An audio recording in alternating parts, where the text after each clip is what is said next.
It is Tuesday, February 13th. I'm in Wayland, Iowa at the Community Center, and we just got done with the Henry County Board of Supervisors public hearing, public commenting with the folks from RWE who want to put a windmill farm in North Henry County, Iowa. And I'll tell you what, the United States, is a representative republic, and the folks came out in large numbers tonight to Wayland, and their representatives, I heard them pretty loud and clear. So it'll be interesting to see if this windmill farm idea goes forward or not. And this is all brought to you by Griner Auto Body of Washington, Iowa, using state-of-the-art techniques and decades of experience to get your car back on the road after an accident. Car Doctor of Washington, Iowa. No matter who Frankensteined it, they can fix it clean and customize it. McDonald Boneyard of Keota, Iowa, for all of your farm equipment and auto recycling needs. Hinshaw Trailer Sales of Richland, Iowa. You need a trailer? They've got your trailer, and they fix what they sell and don't in their full-time repair shop. Girling Repair of Winfield, Iowa. If your mower is dead, call Fred, your Husqvarna, Aaron's, and Gravely dealer. He also sells Husqvarna snowblowers. B&B Propane and the family of Jetstops present Southeast Iowa Today. I'm John Bain, author of Christie's Journey, The Beat Goes On, and your host. Get ready, folks. Over 3 hours. Here we go. Allegiance to the flag of the United States of America and to the republic for which it stands, one nation, under God, indivisible, with liberty and justice for all. Thank you. For those of you who don't know, I'm Greg Muller, Mark Lindeen, and Chad White. We called the meeting, it's a Q&A for RWE, as well as if you wish to ask us some questions. And I will just basically have some, we don't try to talk over one another, and if you would just, when you do have a question, just please stand up and ask the questions to members. I'll let the RWE people introduce themselves. Thank you, Greg. All right, I am Matthew Spaka-Panicha. I'm the developer on this project. I've been with RWE for 2 years now. I kicked off this project in March 2022.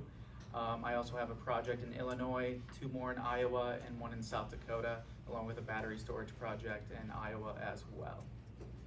Hi everyone, I'm Julie Drennan. I am the outreach manager for this project in Henry County and for RWE's Midwest projects.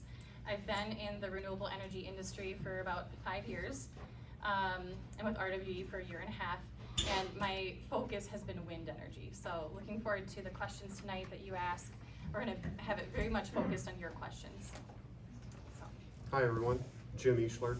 I am a right-of-way agent for RWE. Been with them on multiple projects now for close to 6 years. Been an employee of RWE now for almost a year. Worked multiple projects in Iowa, also in Wisconsin, and then I've worked power line and oil industry stuff too before that. So about 12 years in the right-of-way industry. I'm Keith Leopard. I'm one of the land agents on this project. I started this project when Matthew kicked it off. I've been in this industry about as long as Jim. We actually have history together. Like him, I've been in oil and gas and renewables now. I've worked with RWE on multiple wind projects, and that's about it. My name is Carolyn Berkey, and I'm a land agent, also meet with landowners. I've been in the wind industry for about 5 years. I'm Dana Ladico. I work for RSG. We provide sound studies, so we support RWE with sound studies. I've been conducting sound studies for a very long time, I guess almost 25 years, and I've been doing sound studies for wind energy projects pretty much all the way across the country. My name is Joey Maroos. I work for Maroos & Company. We're property value experts. I've been doing renewable energy property value studies since 2017. Worked on about 70 wind projects from around the Midwest. Southwest and Northeast, and about 30 solar projects throughout the country. And we've been doing value since 1980. Perfect, thank you. One thing I do want to thank the city of Wayland for allowing us to use their facility to conduct this meeting, so, thank you. All right, before we get to questions, I just want to provide just a status on the project so everyone can kind of wrap their head around kind of where we're at right now. So I kicked off the project in March of 2022, and it's a proposed 300 megawatt project that would comprise of approximately 60 to 85 or 90 turbines, just depending on the turbine megawatt capacity that is chosen later down the line through the procurement process and the development cycle that at the earliest would happen the latter half of next year. The amount of electricity for 300 megawatts would be equivalent to the power produced would be 80 to 90 homes powered yearly. 80 to 90,000 powered yearly. The townships that we are looking to have this project in, it's not taking over the whole county or township. It could just be a sliver of one or the other, but it's Cannon, Jefferson, Marion, Scott, Trenton, and Wayne. As of right now, in the development model and the steps, construction would be in 2026 with operations in 2027. As of today, we have 87 separate leases signed by over 120 individual landowners. That is 58% of the land roughly needed for the project with a 30,000 acre project goal. Just depending on land, you can maybe need 32,000, maybe only 26. It depends on how that land comes together with the connections. I began environmental studies in February 2023, so we're coming up on just over a year now. Those studies will happen for one more year. That's eagle surveys, bat monitoring, and etc. And then we received a conditional use permit last March to put up 2 Met towers and a LiDAR system. The Met towers, there's one at 218 and 78 just west of Olds, and then the second one is on 78 just southwest of Winfield. And those were installed in June 2023. We also joined the Mount Pleasant Area Chamber of Commerce. Do you want to speak on that? Yeah, so we always look for areas to be more involved in the communities we're in. So the Chamber of Commerce was natural, but I know that we're not in Mount Pleasant for where we're working, where our land is. So always open to suggestions of organizations that would like a partner or are looking for grants. We have a community giving component to our work as well. I don't know if I stated this, but over the 87 separate easements that we have, that is over 17,000 acres of land signed. So the estimated benefits to this county, so we do give, I mean, the main one is the tax revenue, which I think we've shared publicly, but that is over $130 million over 35 years of the project life. The majority of that does go to schools, and it totally depends on where the turbines are placed as far as which school district gets which funding. So it's based on that placement, and then, so that 130 million or so breaks down to about 3.7 million a year. The construction time, estimated, we have about 300 construction time jobs, but that's short term, but it's important to list that. That is a short boost in industry for a 12-month or so period, sometimes less. And then there are the landowner payments as well, which is roughly 2.2 million per year in landowner payments over the project life. So, and then we as a company too, and what I hope happens tonight, we really endeavor to be a good community partner and just answer your questions as you have them. I know that this is a big project to propose for an area, so we want to be just open with you and want to hear your questions, and always keep the lines of communication open with the county and the residents here too. And then another commitment we make, this can be tough with job markets, but it's to hire locally to the extent possible. There will be eventually around 6 to potentially 10 operations jobs, and if we can get local talent for those, great. So we're not gonna overpromise, but we will look local for those. Same with construction, we'll put out an RFP for local contractors for construction time as well. So that's a commitment that we have, and of course safety is a big commitment of ours too, and making sure that people are safe, comfortable, and everything's good with the wind farm. So those are our commitments. Perfect, thank you, Julie. So yeah, now we can open up to questions. We wanna have as much time for questions as we can. Anyone wanna start? Yes? So I got a couple actually. So how many dollars worth of electricity are you generating a year? Dollars electricity. Ooh, we haven't gone through the PPA process, and that's where we determine and set a price with who wants to buy that commodity from us. You surely have If that- some.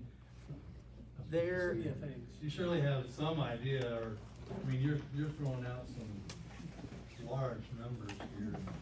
You surely have some idea how much your revenue is gonna be. So, it could, like, for per megawatt, maybe that's in the $27 per megawatt, all the way up to maybe $45 per megawatt.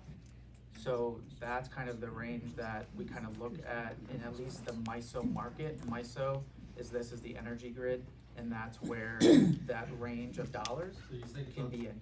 Are you gonna say 30? $30 per 27 to megawatt? 45, say 32, 32? yeah, so, the energy market is ever changing though. Mhm. So we know tax revenue, but So how many so it's pretty expensive construction. I mean, you're talking about a lot of money. How many dollars are you counting on from government subsidies? yeah, great question. So we do not get any government subsidies up front. What we get is a tax cut. So that's a PTC, a production tax cut. So that is only provided for the first 10 years of the project, of this 135 years. So we only get that tax cut if we're producing energy. So everything that we put into the development, rent payments to landowners, to the construction, that whole time, we are not getting any government subsidies, but we are taking advantage of a tax cut that's being offered to us. That's like if someone's having a child, they're gonna probably take advantage of the child tax credit, and we're just taking advantage of that credit that's been around since 1992. So you're That not was getting put any in, subsidies whatsoever. well, if you count that as a subsidy, that's a tax cut. Yeah. we A don't tax see. cut or a tax credit? It's a tax credit. Tax It's the credit. production tax credit. There is. There's a big difference in that. Yeah, so it's a tax credit, and I think it's 30%. It's so that's 30%, and then if we do American Parts, there is an advanced manufacturing tax credit as well. I'm not familiar with that percentage. Is that a cut or a credit? As a credit, yeah. Okay. Please clarify that, whether it's Okay. a cut or a credit.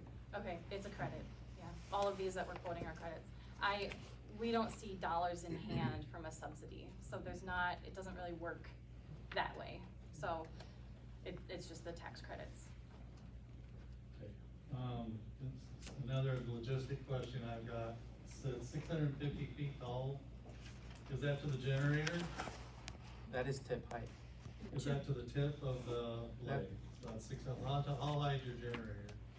That would be, no, that would be 102 meters to maybe like 98 meters. You gotta talk English. Yeah. Maybe sorry, like 350 feet to the generator. How much?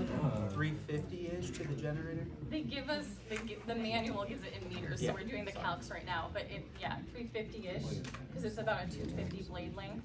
But it depends on model. We're giving you, because we haven't selected the exact turbine model. There are some that we're looking at that are 592 feet, 650 is really the cap at tip height.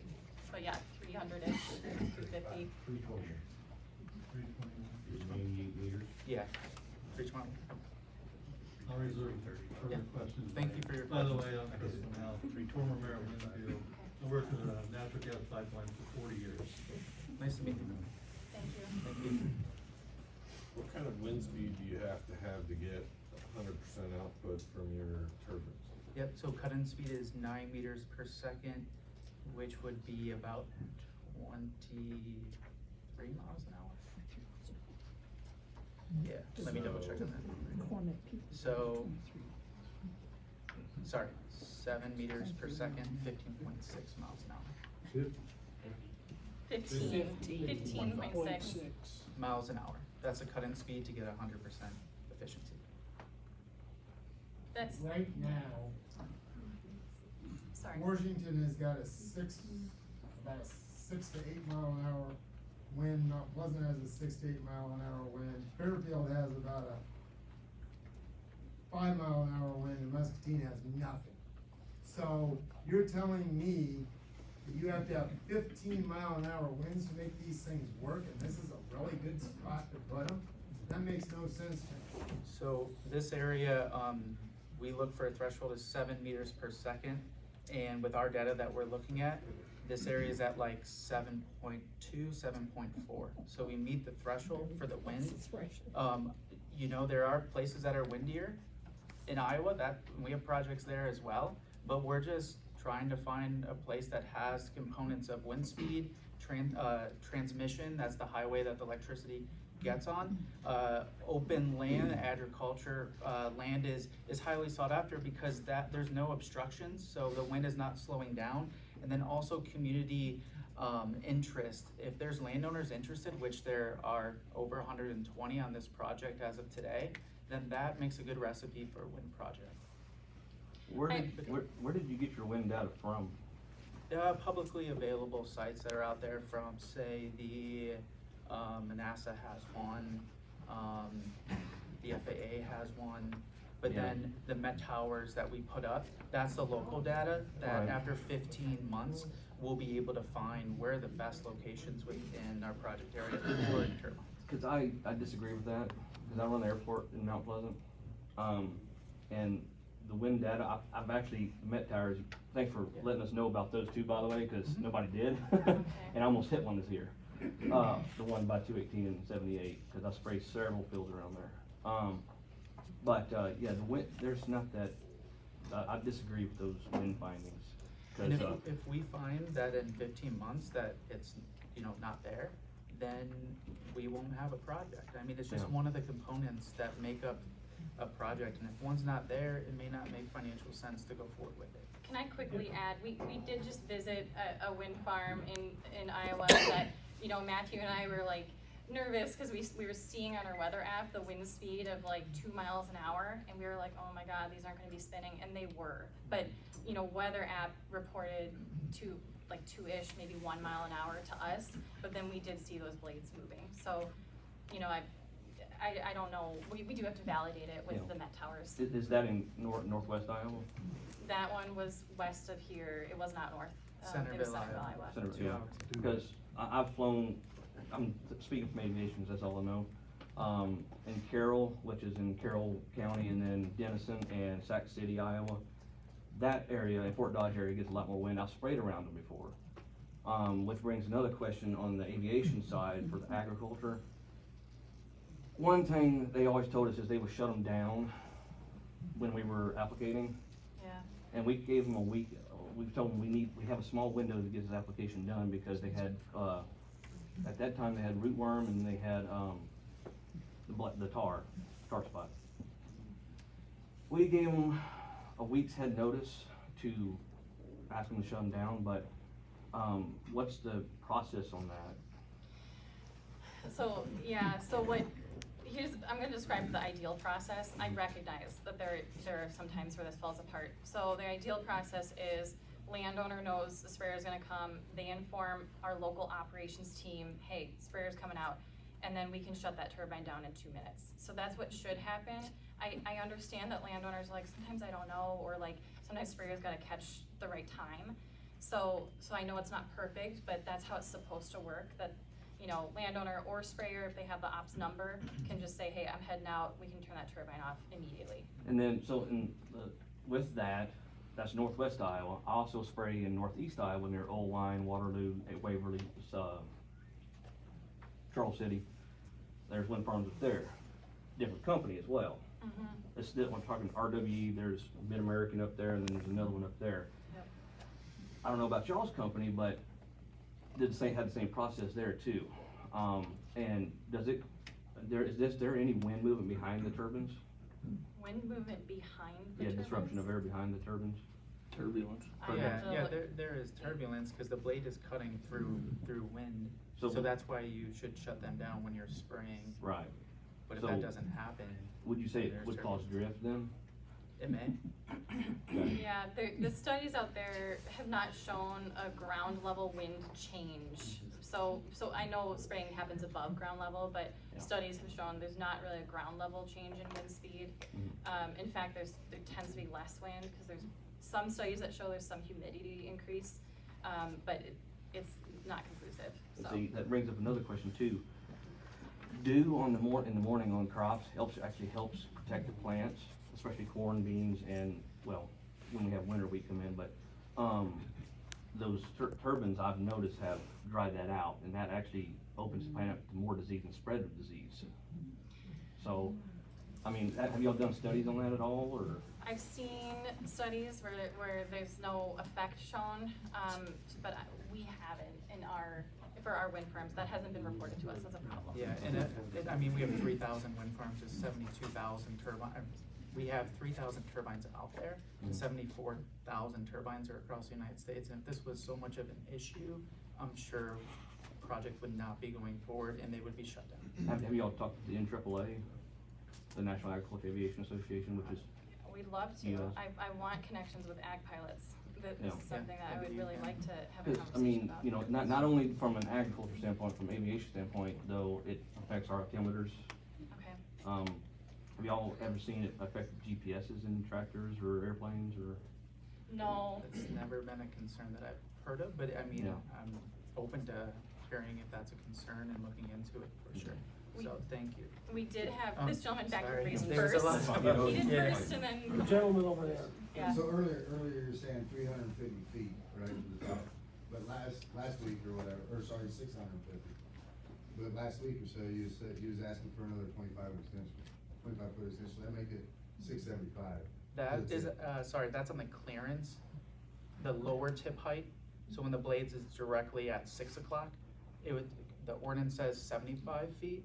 We're asking for clearance down to 50 feet, that 25 foot lower when it's So you at. want to lower the whole tower 25 foot? No, just a longer blade, because that longer blade. That's what I just said, No. so when it comes back down, the long blade is gonna be up higher too. No, the 650 The assumes. 650 will stay there. It assumes that longer blade. Yeah. So, yeah, It's the hub height is. The hub's lower, the blade is still at 650, but that lower height is down to 50, and that just opens us up So I to asked you, different you models. wanna lower the transmission and everything down, make the blades longer. That hub, we could, yes, from that 320 feet to maybe closer to 300. Yeah. And then we couldn't spray. 650 to 625. well, so the models we're looking at, I just know the total number. The ratios change per model, but we're looking at one that's 592. There's a couple that are around 600. There's a 651 at the max that we're looking at. So all of these have different blade lengths and hub heights to accommodate those heights. So if we're asking for the blade length lower, it doesn't mean we want to add or subtract. It just means it opens up more models as options. Okay, so the wind and sound, everything will be lower, it won't be up to 25 foot higher, it'll be closer to the ground. Does height affect sound? I mean, the 25 foot difference doesn't make a huge difference. They're so far up in the I mean, I've watched hours and hours of footage of windmills and people sitting there in their house and just with the windows open, I mean, you can hear it, and you see the windmill clear across the field, and these aren't only 300-400 foot tall windmills, these ain't 600 foot tall windmills that they're showing on these videos, cause they haven't come out with a 600 foot tall windmill yet. They do, they have them. They exist in Iowa. They're already constructed 600 foot. 6 years ago? No, Okay, this is the videos that I was talking about. the 6 So- years ago? Oh, Yeah, they so- hadn't so- at that time. So they're bigger, so I the see. blades are longer, so it'll cause more wind, more sound. So what we have, from, if you're asking about the sound, so we have looked into, we did a study for, the Lawrence Berkeley Laboratory, looking at the difference between having, basically, if you increase the turbine size, which is kind of where the wind industry is going, you result in fewer turbines, to get the same, energy output. And from a sound perspective, it's actually better because you end up with less turbines. So even though each individual turbine is a little bit noisier, the setbacks are greater and there's less of them. And so the overall sound level. I mean, it depends on the turbine and where you are, right? The closer you are to something, the louder it is. The further you are, the less. So the World Health Organization has found that protection of children's health sound levels should be less than 30 decibels during sleeping periods. Yeah, so Are they that. gonna be less than 30 decibels during sleeping periods? So that's an indoor level, and it's an 8-hour average. The ordinance, that is being proposed is 60 decibels, which is obviously higher than that. It's more a level that's more consistent with, traffic noise. The RWE, does work to design, we have an internal standard, which is lower than that. Yeah. And in the past, 50. we've used 50, or less, and that's outside of the residence. So if you talk about from exterior to interior, if you have windows open, it's usually about a 15 dB reduction, and if you have windows closed, it's 25-ish So or people more. with hearing aids are gonna actually hear a little bit better than other people are, right? That's gonna modify. Absolutely. If, I mean, I know this for a fact. My son wears hearing aids. I wear them. My wife wears. I mean, there's other people in here that wear hearing aids too. I mean, you're around a community with older people, older farmers. I mean, this is a generation that these ain't young people. I mean, they gotta worry Sure. about that too. yeah, so if you're at a level of 50 outside, then the interior is 35, basically. So that's, with the windows open, and then it'd be lower if you have, windows closed. So that's really in the same level as much of your refrigerator and just the interior noises that are happening. This may be a question for the supervisors rather than you guys. I was down at the Mount Pleasant meeting last week, couldn't get into the meeting, was out in the lobby, couldn't hear anything. When you're reading the proposal, and you're asking for lowering 25 feet, I think we all understand when you lower 25 feet, it also means it's gonna be 50 feet overall length potentially taller. Are you asking for bigger setbacks because of the longer potential blades? We will be addressing those things on Thursday at the meeting. The current ordinance is available online, which has been in force for numerous years. And we had some proposed changes, which I read that, and I'm sorry you couldn't hear. I was reading as loud as I could. But on Thursday, we will have what is officially the first reading, but it will be between Mark and I and Chad to go through that ordinance and make any changes that we see fit.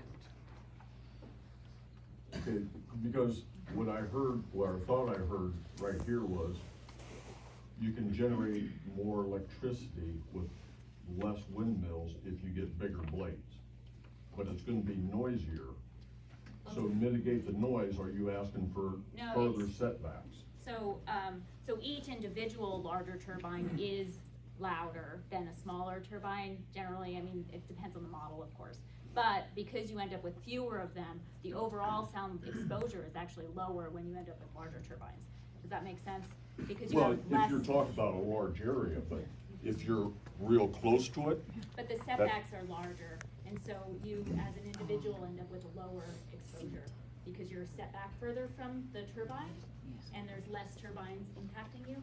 What's the setback? 2 times the height, so that would be 1,300 feet with a 650. And I wanna add something here, so when we do our wind farm layout, and we put in the sound estimates based on the model and based on what, our outside consultants tell us, it essentially, that will set the place of the turbine naturally. So we know, we'll know where houses are, and we'll say, okay, in order to hit 50 of the outside of that home or whatever, we've gotta set the turbine, it's probably gonna be more than 1,300 feet, we've seen that in other wind farms, it ends up being 1,500 to 1,800 feet, just naturally to hit that sound level. So I think people think of setbacks and sound as independent of each other, but we do, or maybe not, but we do set it based on the sound level. So, we're not just gonna ignore the sound level and set it 1,300 feet. Right, So we model each of these projects, and we're given, at that point in the project, there's an actual layout, and we know what model of turbine is being proposed, and we have the manufacturer data, and we can put it in the model with the topography. There's a lot of conservatism that goes into it. We assume like basically the worst case weather where every single location is downwind from the turbine. So of course, in reality, the weather is changing, and so you wouldn't, you know, that worst case exposure isn't happening all the time. It's happening in a very small percentage of the time. But with the modeling, we're looking for worst case at every single location. And then yeah, we model it and we bring it back to the design criteria or the ordinance, and we, you know, help to adjust those as needed. Back in the back row first here, and then we'll catch up over here. Yeah. Thank you, sir. My question is, where are the parts primarily manufactured for these windmills? And then my second question is, RWE, is that a publicly traded company, or who's behind it? Like, what is it global? What are we talking about here with RWE? Yeah, great question. So our parent company is a German company, publicly traded on the German stock exchange. The company we work for is an extension of RWE called RWE Clean Energy. American company, has 1,500 employees. Our corporate office is in Chicago. We have offices in Austin, Texas, and also San Francisco, and I believe Pittsburgh. As for your question about the parts, so we have 32 wind farms, large scale utility. We have several smaller ones, like in Centerville, Iowa. There's a 3 turbine wind farm there that we own and operate. But out of the 32 wind farms, 16 of those are GE turbines. So all those parts American made here in the USA and Tampa, Florida. And yeah, and Vestas too has. So you addressed the turbine, you didn't address the rest of that. Such as? The other parts, blades, power. So blades is one where it makes sense to manufacture them. You don't want to ship those; those are long, so it makes sense to manufacture them domestically. There can be electronic parts that come from Europe, but yeah. Sorry, what were you gonna add? Yeah, I was just gonna say GE is in control of that. They're the OEM. They produce that turbine, so it's up to where they, I guess, source those parts from. But then we use other companies like Vestas is another one of our turbine models that is really reliable, and that's what we like to put into a project. We want reliable machines that aren't gonna break down, because these machines are mechanical, just like anything else. A car, you need to perform maintenance on it, and if you don't, it's gonna just lead to them breaking down more and more. Over here, I had a hand. I'm not sure who it was. Right here. I have a more basic question. What relationship do you have with like Mid-American, Access Line Energy? What kind of work have you done with them on like the actual power grid in Henry County or Northern Henry County more specifically? Yeah, that's a great question. So for Mid-American, that's a competitor of ours. We'll work with them. If there's an ordinance change and we're both in a community trying to develop a project, we'll work with them and hopefully the county to have an ordinance where it's workable for a wind project to actually maybe be built in a community. But when it comes to the grid, eventually I need to submit, which I will be doing next month, to MISO, which is Mid-Continent Independent Systems Operator. That's one of the 13 nonprofit organizations across the United States that regulates the energy. So a line in the area, you know, they may own the substation and the line, but the energy and where that goes is regulated by MISO. That covers Iowa, part of Missouri, most of Illinois, Wisconsin, and Minnesota. So when it comes to, I think your question was kind of like the utility side. Yeah. We interface through them with the MISO application process. Because they're gonna have to know if our power is going on their lines, but they're not, you know, they do compete, because Mid-American builds wind farms too, so we compete in that way, but it's not like, there's not an automatic business transaction there. That has to be, it's with the grid operator to secure capacity on the lines. I think I have the lady in the back row first, and then you. You said, now, how many farms do you have in Iowa, and where are they? So, yeah, so we have three, so, and these are recently acquired, we acquired a Con Edison clean energy business out of New York. They had 3 wind farms of 3 turbines each. So these are small. We RWE, we tend to build larger utility scale wind farms, but there's one, just outside, it's just east of Mason City. That's Mason Wind, I believe it's called. One in Centerville, Iowa. I forget what that one's called, Centerville Wind. It wasn't creative naming. And then there's one in Manchester. It's an M name. I think it's Manchester, Iowa. I believe it's.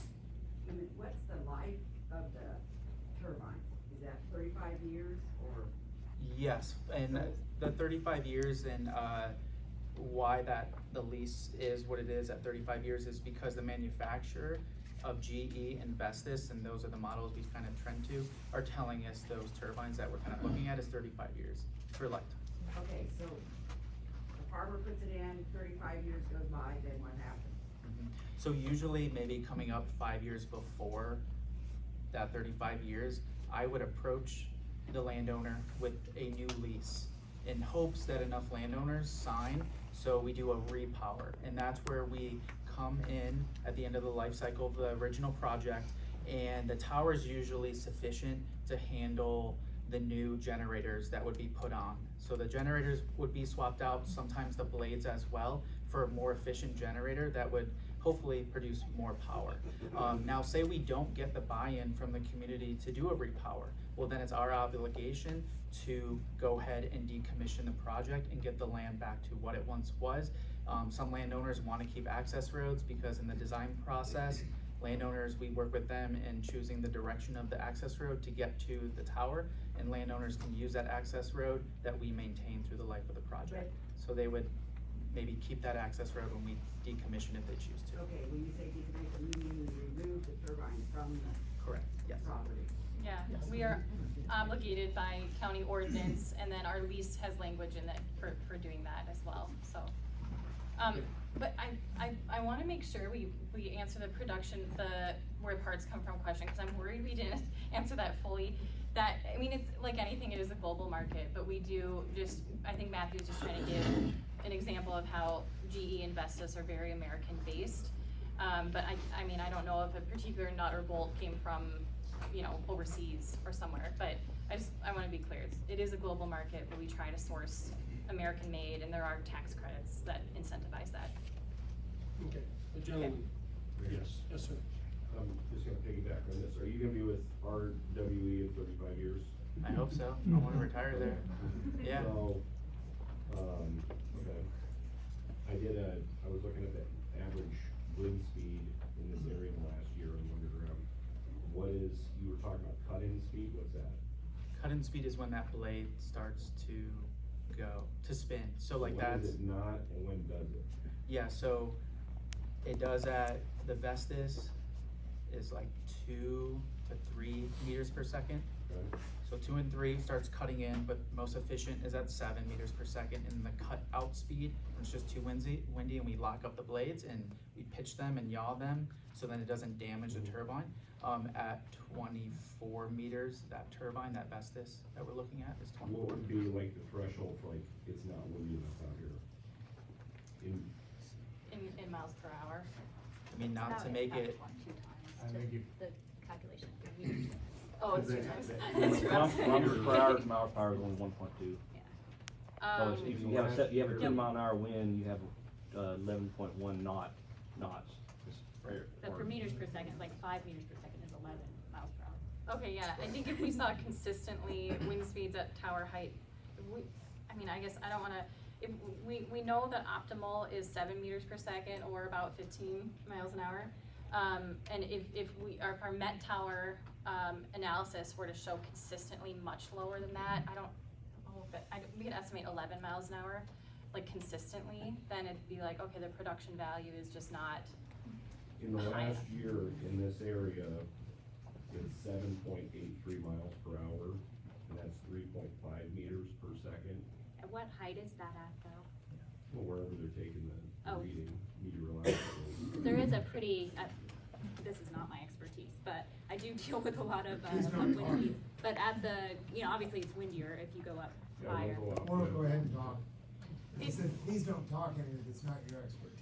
We generally know that, and this is why I gave the example of the wind farm we visited, and Dana would know this too, that when you go and you see on your app that it says a certain miles an hour, they're still spinning. So there is a discrepancy between ground level wind speed and 600 feet or so. And we make a lot of post-construction measurements, which is why I'm speaking to this as a sound expert.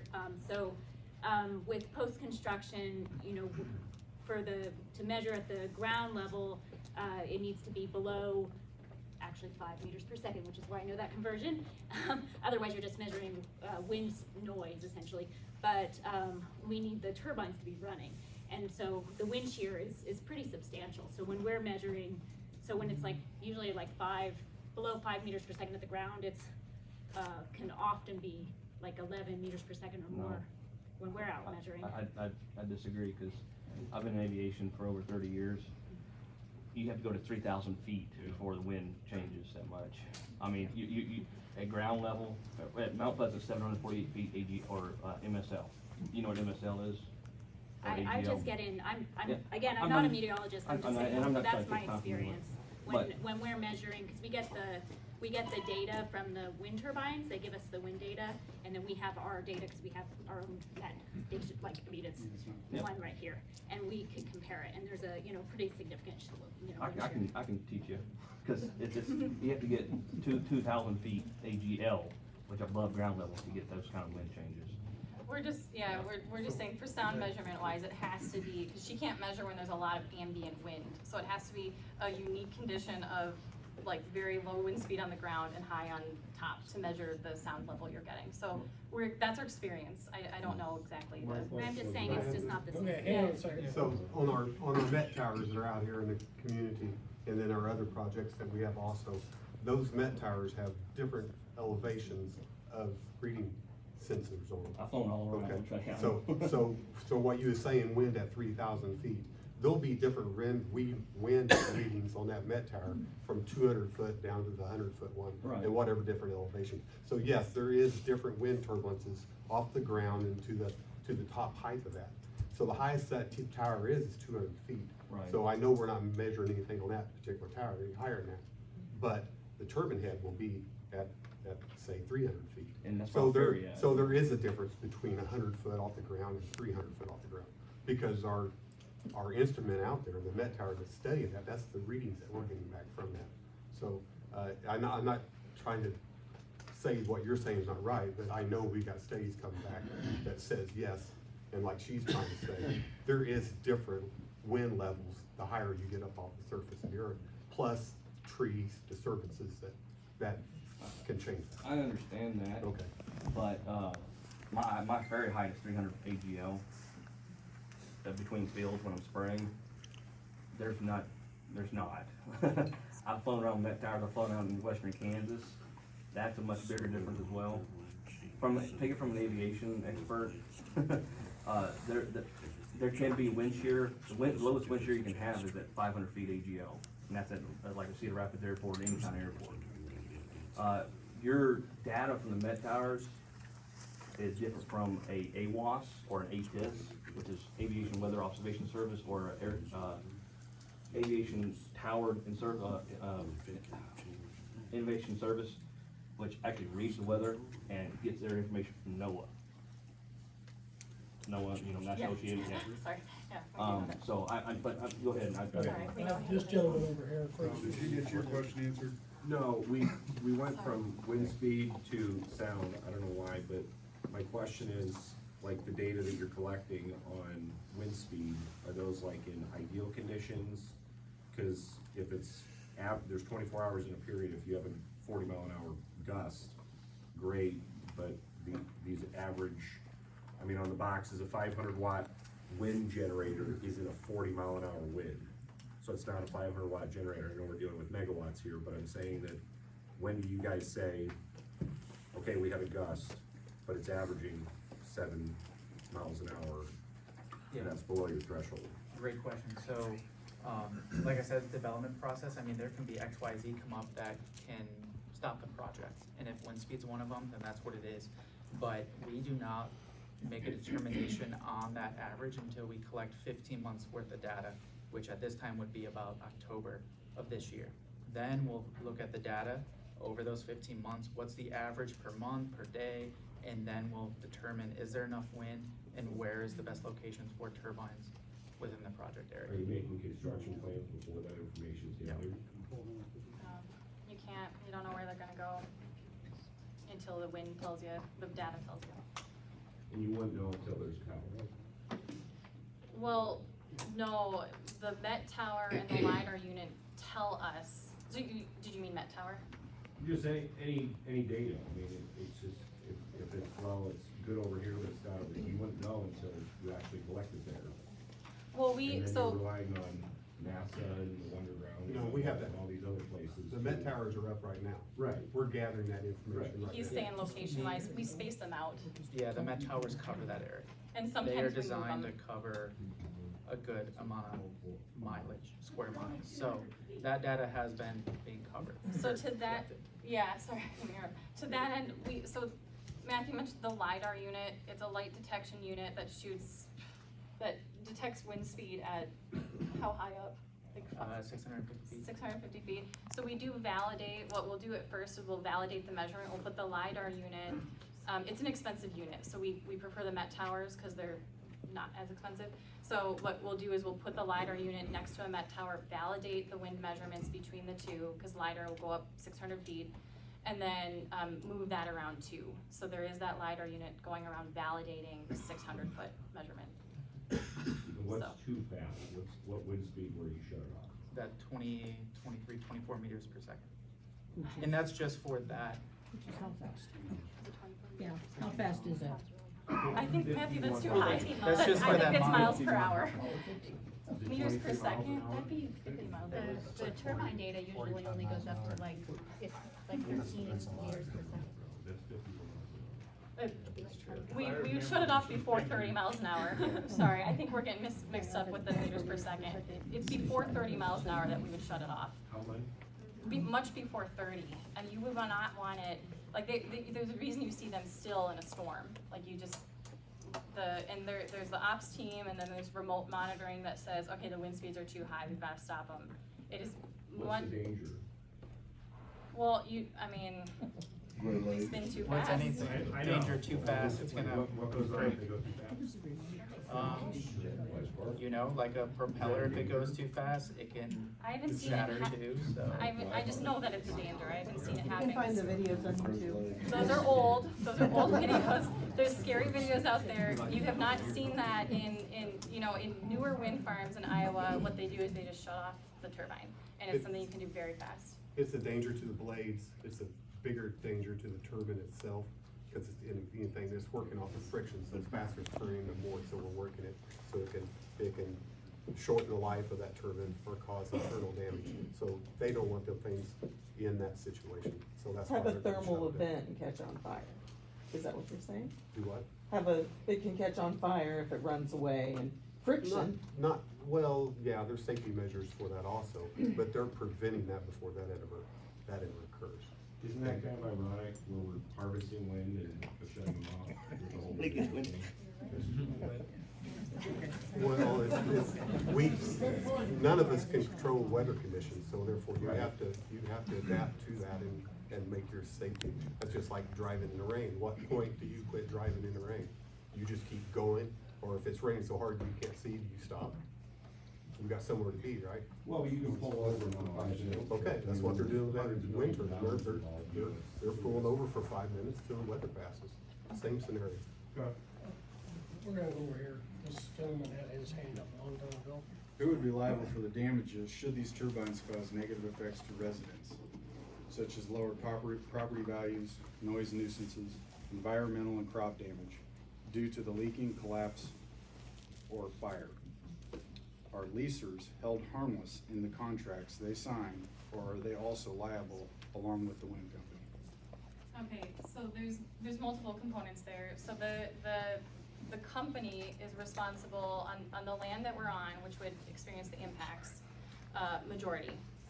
That one we do pay crop damage. So, and that can be from anything. It's not like, oh, just construction. That's for the life of the project. We pay crop damage and we remediate. So there's that. And then you have items in your ordinance, yes. May I ask who determines that? So we, in our lease, have it, what, 130 or 140%? For crop damages, Yeah. we pay 140%. So we set that in our lease, that we pay 140%. So, and then similarly, what? Have you done that before? Yes, yes, we have. Construction does impact soil. I mean, it's a fact, so we have paid for crop damages, after construction, for yield loss. We do recover Who's the adjuster on that?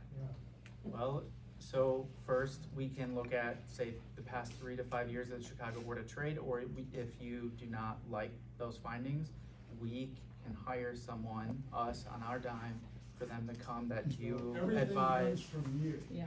No, you pick the adjuster, we'll pay that adjuster out of our dime that you pick, and then pretty much go with what they say, or see if it's. Is that actually in the contract?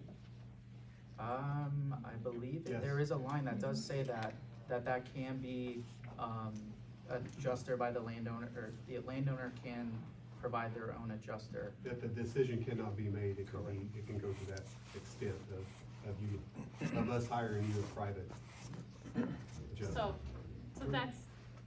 that's crop. I'm trying to think of Property values. So, I wanted to defer. Now it's your turn. I don't know how to, with the, in all of our studies, I've dealt with, 70 projects, looked at and met with other people that have, worked on projects with, I think, 150,000 turbines. We've found no impact to property value. Are you serious? Yes. Serious. We're just telling So you you'll data. put one in your backyard? Yes. Do you live in a city or a small? Do you have one in your backyard? No. No? Would you? I know I that there's a would. farm, I that would. just sold around here right now, and they got 15% less because they signed a contract before it went to sale. We heard So the the monies that opposite, they actually. made, the monies that they made from If you you could give me guys. that information, I'll take a look and study it. So my question would be, is if they prove that they lost, say, 15%. Well, I'd have to you do a guys gonna cut whole, them a I have to check? do a whole study over the whole area, but I'd like to see it. But It I is have not a a question, why practice. would it go down if there's no infrastructure of ours on Yeah. it? And this would be a revenue, additional revenue on the Because they signed a land. contract to have it put on their property, and because they were buying the property, they found out that the neighboring property had sold it to you guys. So they lost value in their land. So the monies that, I'm just saying, if they can prove, if somebody can come in there, a realtor, and says, sorry, you've lost 15%, market value, who's gonna be the one that's gonna say, sorry for your loss, here's a check? The straightforward answer is there's not a practice of doing that at our company. We haven't seen that it plays out in long-term property value So changes. if I go to sell my land or my property, and I'm told by multiple realtors, because I have a wind turbine 1,500 foot away from my house, or 1,300 foot away from my house. Because basically, you guys are telling me this thing's gonna happen in the next, that's why, by 2026. If I decide to put my house in the market right now, my property's gonna lose value right now until this thing either goes or dies. Am I correct? Yep. That can't be determined, that's gonna lose value. What we're saying is the research, I know you have an Yeah. anecdote, the research doesn't show that across the board they lose value. So who are you getting your research from? Lots of hard work. No. That's You guys a or lot of is it- studying, is it lots you of- guys or is it a third party? We are the third party. We contract with them, And we- there are studies that have been done by Lawrence Berkeley National Lab on this. They show a change in property value for counties above 250,000 people in the county. They show negligible or inconclusive results on rural counties. So we're pulling our studies from there. The shorter answer is, in addition to the fact that there's not a practice of doing that, if you're not participating in the wind farm, you know, even in just like signing your acreage up, even small acreage, we can talk about what that looks like. There's not a mechanism to give you money. Like there's just not, it has to be a participation. I think you've answered that question. So then the next part of that question is the noise nuisance. So going back to the gentleman that has hearing problems himself with his kid and everything else, if all of a sudden one of these things goes up and my neighbor, if I put it up, my neighbor has a problem with their kid's ears because of this thing, who's gonna be paying them back or possibly even having to move them to a completely new location away from them? So first what you do is you determine if, what we're beholden to is the county ordinance. So what we determine is, are we in violation of that? And if so, we do measurement to look at what the sound level is. Usually if there's a sound level problem, it's because there's a mechanical issue and we wanna fix it anyway.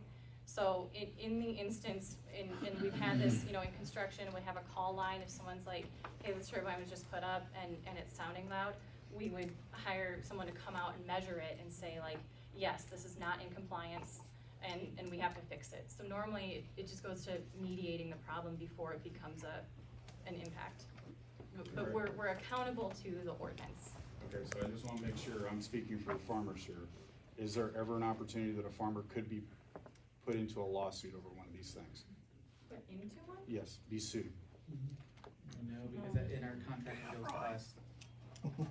And unless you. Lawsuits work really interesting. They go after everybody. We don't. My question for you is the farmer 100% removed from the liability if something like this goes down? Yes, 100% removed from that. We have an indemnification clause that protects the landowner and us. The only case in which someone, if someone were grossly negligent, like drunkenly drove a tractor into a turbine and crashed it, that's different. Then there's a liability. So what happens if the GPS goes wigging and runs into the turbine? Well, that's an accident. I'm just saying that these are the types of things, all right? A flock of geese hit them and the thing fails. And Not on the farmer, it's us, it's our property, so we insure it and we're liable to make sure it it's. starts on fire, burns the crop, burns the neighbor's house, gets into the town. Oh, we pay for that. Fires don't spread that way from turbines, but we pay for that. So none of these fires have ever made it from one field to the next field to the next field. I haven't heard of that happening. Okay, that's interesting. Okay. Oh, just one clarification really quick. What is in the contract that a farmer has to actually notify you guys? What's actually in the contract for spraying? We ask for, you know, for spraying, for hunting, I believe it is. Did you hear that? 20. We Hunting, ask, yeah. it's not that we, you know, it's not enforceable in the sense that we're not gonna be mad. Like, it's just we ask because our staff are in the area sometimes, you know, if they're doing maintenance, we wanna know. But it doesn't mean you need our permission to hunt. That is not the case. It is just not having our people in the field to get killed or sprayed. Okay, but what is in the contract? It says we ask for notification of spraying, we ask to be let know of hunting. How much time? I'd have to look at that, I would Well, have to. according to the contract, I think it's either 32 hours or 36 hours. Okay, 36 hours. So, what if, going back to his point, if they don't turn those turbines down in that 36, I mean, some farmers, and correct me if I'm wrong, guys, some of you guys don't decide to spray till the very morning you're getting ready to roll out. So, if those things are going and this is their zero moment, they gotta go, you're basically telling them not to go. No, just call up the operations number that we provide to the county and all the landowners, and they call them up. This is someone on an Operation O&M building on site, and they just turn it off in 2 minutes. In a perfect world, yes. Yeah, but in a that's perfect not world, necessarily- I do acknowledge that, I did acknowledge that, I do. Experience in usually high call volume? I will say that we have our on-site O&M building, and then we also have our kind of command room down in Austin, Texas. They have 100 people looking over all of our wind projects, looking at wind data coming in, so we can turn the turbines off if there's extreme conditions. But yes, there's a line and they answer and say. I mean, if we all called at once, maybe there would be a little bit of a wait. Are you done, sir?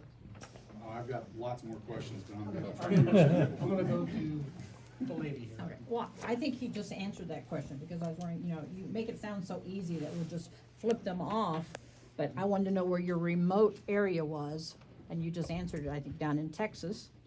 So, and I was gonna ask the gentleman that flies, when you said that you had called, did they turn the turbines off so you could go ahead and spray that day? That's exactly, So we were contracted to be sprayed for a co-op, it was CPS at that time, now it's Nutrien, but up in Carroll, Iowa, we were scheduled, flew out of Mount Pleasant up there to spray on a Sunday. We got there Sunday, we were scheduled to spray on Wednesday, Thursday, Friday. We had 12,000 acres to spray. right. Of tassel corn already, and seed corn. Contacted him because we have a mapping program called Flight Plan Online that gives us organic crop, sensitive crop, new towers the FAA has found, because it coincides with the Iowa bee rule for bees farms, organic farms, sensitive areas, because some people don't like spray planes flying over their house, so Right. you can actually put that on, you can put that on the maps too. And wind turbines, and they said we contact beehives before we spray, because we had to do it before 8 o'clock and after 6. There's so many rules Right. that are regulated, but that's another question I have for them too about regulations, but aviation and spray aviation is regulated heavily by the federal government, the FAA. And yeah, we contacted them Monday and Tuesday, because we had stuff outside of the wind farm and in the wind farm. And we're talking 80 to 90 wind Right. turbines, and I've had pictures of Right, well, and what happened? Nothing? crickets. So then that comes back to your question, Just Tim, on saying, who's these gonna pay farmers- for that? Because all of a sudden, the farmer's crops, I mean, it becomes a soup sandwich, because you can't turn them off. Was that an RWE project? Mid-American. Exactly. But It's what- not You can't say it's not RWE, gonna we happen. perform. So, I'm just saying, we're held to a standard, and More than Mid-American though? I so can't, we're a I little can't shady speak, here and there. we can't throw shade at our competitors, Sorry. but I get it, it's a trust thing, I understand, I really do, but we do, we've talked with our ops folks, we've seen them answer the call line, so I can't account for another company. I mean, basically what it boils down to is you're sharing your property with them, and you're no longer the owner of that land. So it's, Landowners like I are say, the you gotta owners. trust, and it just, We have a lease. We Yeah, own the but- asset, we own the wind turbine, the landowner owns all the land, we lease it, but we just own the asset, yeah, so. and therefore we gotta abide by that. Go ahead, sir, and then the lady behind. So you guys are saying a minimum of 35 years. So if you were allowed to proceed with the project, you'll be here a minimum of 35 years. That's a long time to have to look at these things, folks. That's just my opinion. Well, Yeah. Bill? Me? Go ahead. Okay, let's go back to your favorite manufacturers, WGE and Vestas. Yeah, they're the kind of gold standard. Okay. Yeah. Well, an excerpt from the safety section from a Vestas V82 turbine is 390 feet in height. The manufacturer's recommendation for a safety setback was 1,640 feet. So, if that's their recommendation, do you usually use the manufacturer's safety recommendations, or do you use yours? That's a good question. I haven't, Let me see what this one is. yeah, he had the Vestas manual up, so we can look at that here, but, I mean, our goal is safety. Frequently, it's usually the sound that puts it out more towards 1,600 anyway, so, but normally it goes, we Well, felt, but I guess yeah. in 390 feet of height, turn that into 650, what's that equate to? I'd like to That's see, about a half a mile. I'd like to see the document you're looking at, cause I haven't seen specifications for setbacks on, we see the specs for the turbine that we're looking at right now, but the setback is not. It's not here, just to let you know, this is a V163 4.5 megawatt machine, and the one that you quoted is probably from 2008, 2010 machine. Probably. But yeah, Yeah, I don't have I'd that like to see the manual to see document, that, I would so like to see it. Yeah, I don't have the complete manual either. Okay, well, I'd like to see the source, I wanna understand. Maybe I'll look into that. Okay. Lady, are we done? Greg, there was a question back here that you've been Okay. patient. And then, Yep. And then the lady. This one goes to you. You're the one that you said you could value the land, correct? Are you a certified appraiser? I work for Are an you MAI. a certified appraiser? I'm the representative of an MAI appraiser. Okay. But you are not. I'm a representative of an MAI appraiser. Do you guys have a business plan for this? Yes. Can you describe Yeah, what you meant, or what You exactly? don't know what a business plan is, ma'am? I do, I wanna I understand would what like you a mean. business plan of what you have for this area, so that I can read through it and see what you wanna do, how you wanna do it, so I can sit there and digest what you wanna do. Because we can talk all day, I and think you can that, answer questions, but I'd just like to read what your business plan is from start to finish. I can answer that. The business plan will be our application to the county, where it lays So you out don't our have- whole project. No, that's why development, that is the process. We are developing the process, so once that application goes in front of the county, you can look at it all and address your questions to us and the county as well. You don't have a business plan. No, we do, it's in the work. It's in the ordinance. Because you have to gather data Right, in I different understand. stages of development. Do you have a projection for when that will be available? When we file, which would be, at this point, late 2025. After we collect all the data. Yeah. Yep, the environmental studies go out a bit. Because, I mean, it's a lot. I mean, I'm working with the FAA, the DOD, the Air Force, the Iowa DNR. I mean, there's a lot of entities, and if they have to take more time to review something, that can slow up the process for me. It's kind of putting pieces of the puzzle together. Okay, there's a gal in the middle. Thank you. The lady? Just for my understanding, you said you have 120 people who have signed leases. If all of your numbers are what you want them to be and all of that, and say you don't get anybody else that buys in, those 120 people, you're going forward with that part of the project, or not? No, because with these type of projects, you have to have 100% connectivity, and those are the collection lines running from turbines back to like a substation. The substation has to be built for the project, that has to be adjacent to the 345 kV line that is roughly 2 miles west of Old and Sweetsburg. So, like, at this point, we do not have the land for the project, but as the land comes together, then there are portions that we can design a little bit earlier than others while we work to connect those pieces together with landowners. So you still need additional buy-in to make this project? Yeah, we're 58% with land right now, with the size of a project, yep. How many dollars have you laid out in easement payments? Is that public? Yeah, 883,000 we've paid over the last 2 years. Yep. And that's spread over how many acres? 17,577. Okay, I'm gonna grab the gentleman up here and then I'll be back over there. Next one, picture. Go ahead. The question I had, I think you talked about power distribution, so I guess you don't quite regulate that, somebody else's does, but with all this going up, supposedly, you know, again, we produce the power that you wanna produce, how much that realistically is staying in Iowa versus shipping over to Chicago or somewhere else, that let them put their own stupid towers up and keep the hell out of here? Great question. So I get this a lot. So with electricity, it's gonna flow to the path of least resistance. So like this power in our room right here, where is this coming from? It's not generated in Henry County, it's being brought in from somewhere.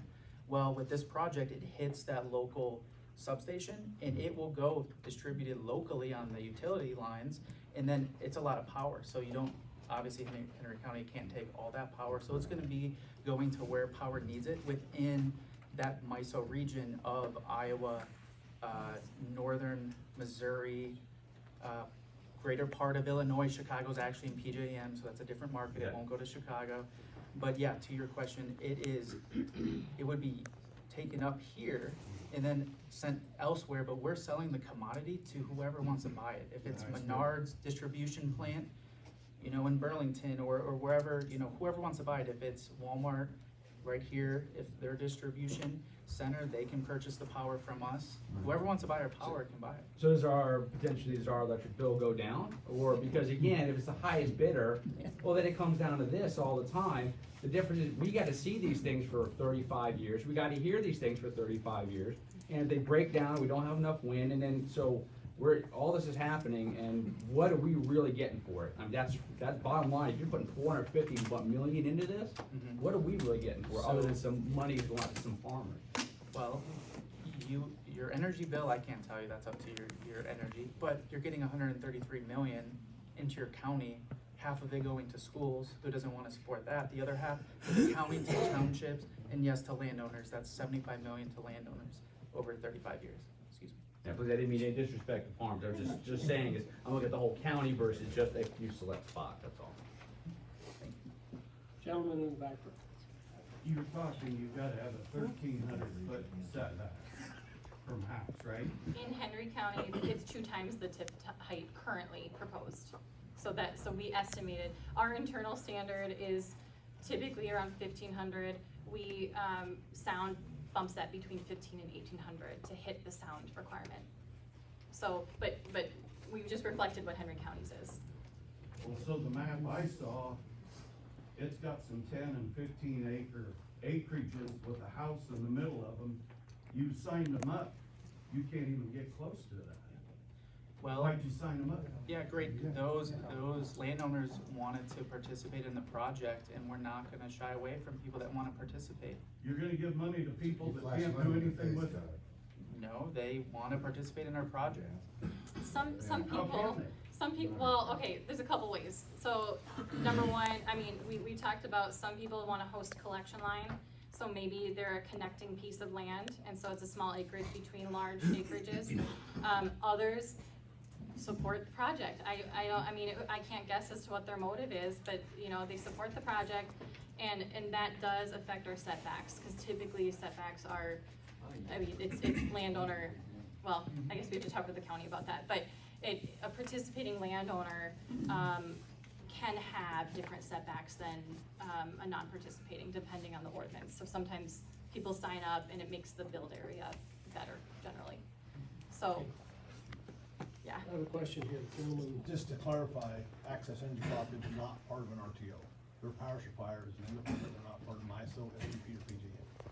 We're RWE, so. Well, I'm just talking about MISO, SPP, and the power suppliers. Access Energy Cooperative's power supplier is not part of an RTO, a regional transmission operator. They're independent, they're power suppliers. Oh, Just wanna let you know that. Yes. okay, thank you. Cameron, go ahead. And I wanna talk about this money you're talking about coming into schools, the county and whatever, but before I get there, I noticed, looking around, that the wind energy is pretty well stalled out in Europe, and RWE even took down towers to expand their coal mining. But anyhow, so, about this money coming into the county, how much of it is virgin revenue and not just recycled tax dollars that go to the $34.2 trillion national debt? So again, it's a tax credit. So it's not, we're not getting a lump sum of money. It's a tax credit. So then we as an independent power producer, as a company, we are injecting that money because, it's our business model to produce electricity and then sell it. Okay, call it what you want, but you set your own property values, is that true? No, those are assessed. Those are assessed by the county assessor. They're Okay, assessed by that's not what I understood, but you still, I don't care if it's subsidies or tax credits, it's taxpayer dollars that add to the national debt. I'm not sure of that relationship. It's a tax credit. That's all I know. And then, yeah, the coal mine that you were stating in Germany, that was expanded because, Germany was getting a lot of their energy from Russia. The Ukraine war happened, so we had to expand that mine to supply more energy to the people of Germany. So RWE really doesn't care about green energy anyhow, do they? No, we support all generations of energy. So, We do. We do. actually have very high growth goals. And on the renewable side, and we're putting up our money. I mean, this is a big deal. The credit even is just, like I said, 30%, 10 years. We're putting up big money to produce electricity. That's our history as a company. So yeah, it starts in coal, and there's other forms, there's hydro and there's nuclear too, but there's a huge interest in renewables right now from a company-wide level. the gentleman in the cardinal hat. I was just curious if you guys knew what a transverse wrinkle was. For foreclosure for everyone in the room, I built windmill blades for 10 years. A transverse wrinkle is a weak spot in the blade. The plant I worked for, they're called blade killers. They can cause the blade to fall, snap to the ground. We would do our best to make sure they didn't have transverse wrinkles. The blades I made were mainly made out of fiberglass. That's usually where they're at. The blades I built weighed 11 tons. I also served on the safety committee for 2 years, and we had meetings about them. They can cause 11 tons coming down. The blades they're wanting to put up, I don't know if they're bigger or they weigh more, but to the response to this person that was asking about if a blade can fall, oh yeah, they can fall. Because when they fell, we stopped production, we would have meetings about it. Because it looked bad on us. Just for foreclosure, the transverse wrinkles, you can look them up. I just wanna say, for a safety perspective, there has never been a landowner or someone of the community that has ever been killed or hurt by a turbine. There has been with. Not a turbine, not by the blade, though. Yeah. No, by the No, whole, by on anything. a wind farm, Yeah. like, so. Out of 74,000 turbines that are up. Middle, Jody. So, how many are you projected, or how many do you want in the county? Yeah, very good question. So depending on the model of the turbine, it can range. That's why, say a 5.0, which I'm forecasting a 5.0 to be used at that height How limit. many? How many? Okay, so with a 5.0 turbine, you're looking at 60. At a 4.5 turbine, you're looking at 66. A 5.5, you're at 50. Okay, so my next question is, if a blade weighs 11 ton, 10 ton, 9, whatever, and then you put that in motion, with the pitch of the turbine, whatever you do, slow it down, stop it, speed it up, what does that do to the jet stream? Because when you put all of that into motion, things are moving. So my question is, does that screw up the jet stream?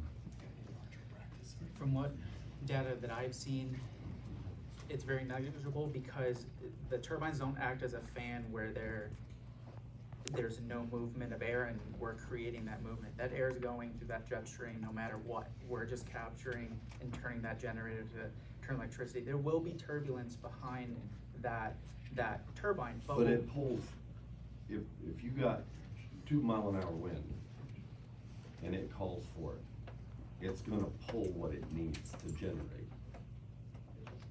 I Right. don't know if there's a pulling, the wind's. It will suck it in because of the pitch of the blades. Like a radiator, car, truck, whatever. It's gonna take what it needs to produce. What it's sucking in, it's absorbing. What he's talking about is feathering and unfeathering of the prop. It's the same as a propeller on an airplane. You have a blade angle. Propellers suck air in. If you ever stand in front of an airplane, you will get sucked into the prop. Even if it's been. So it's gonna draw enough miles per hour out of wind. Let's say it's 2. It's not drawing the wind, It's not gonna draw. absorbing the wind. Okay, so it's not gonna pick up the wind speed. There's turbulence after it that changes the waves of the wind, but that dissipates through the course of the wind farm. So, but I wanna look into this, just to look at studies. We haven't seen a jet stream change in our experience with wind farms, but I haven't looked at studies, so, but we haven't seen it.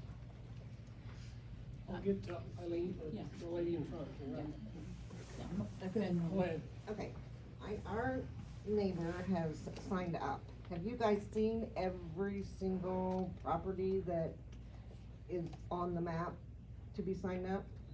Yes, our land agents that we have. Okay, so where this is and where it's going to be, I mean, how many acres or how much, you're just saying like 1,300 feet from somebody else's property line?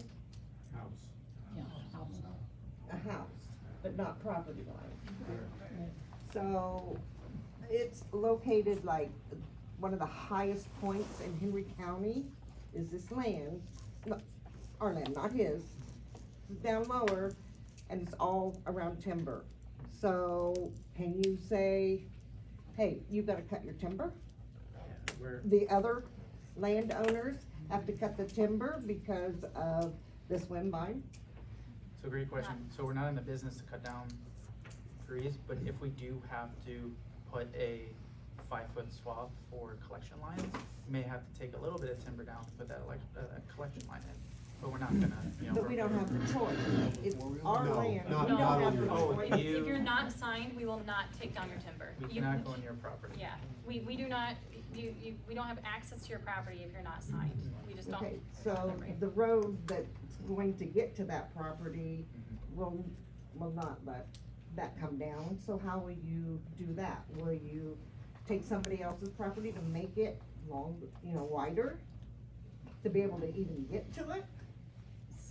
We have to look at that specific property, cause it might be that the woods, cause an environmental conflict too, and we just can't put a turbine there, so we But you're have to still look. gonna count his acreage or how much ever that he put into that, into your numbers, even though you can't put one there to get up to your 30,000?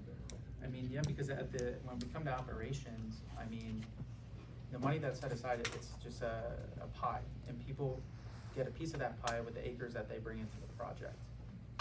And I don't foresee, we need the 30,000 to kind of make this project all work. So I'm hoping to get to that number. So how much easement goes along with one of those? If he doesn't have wide enough, what's your easement to go around there?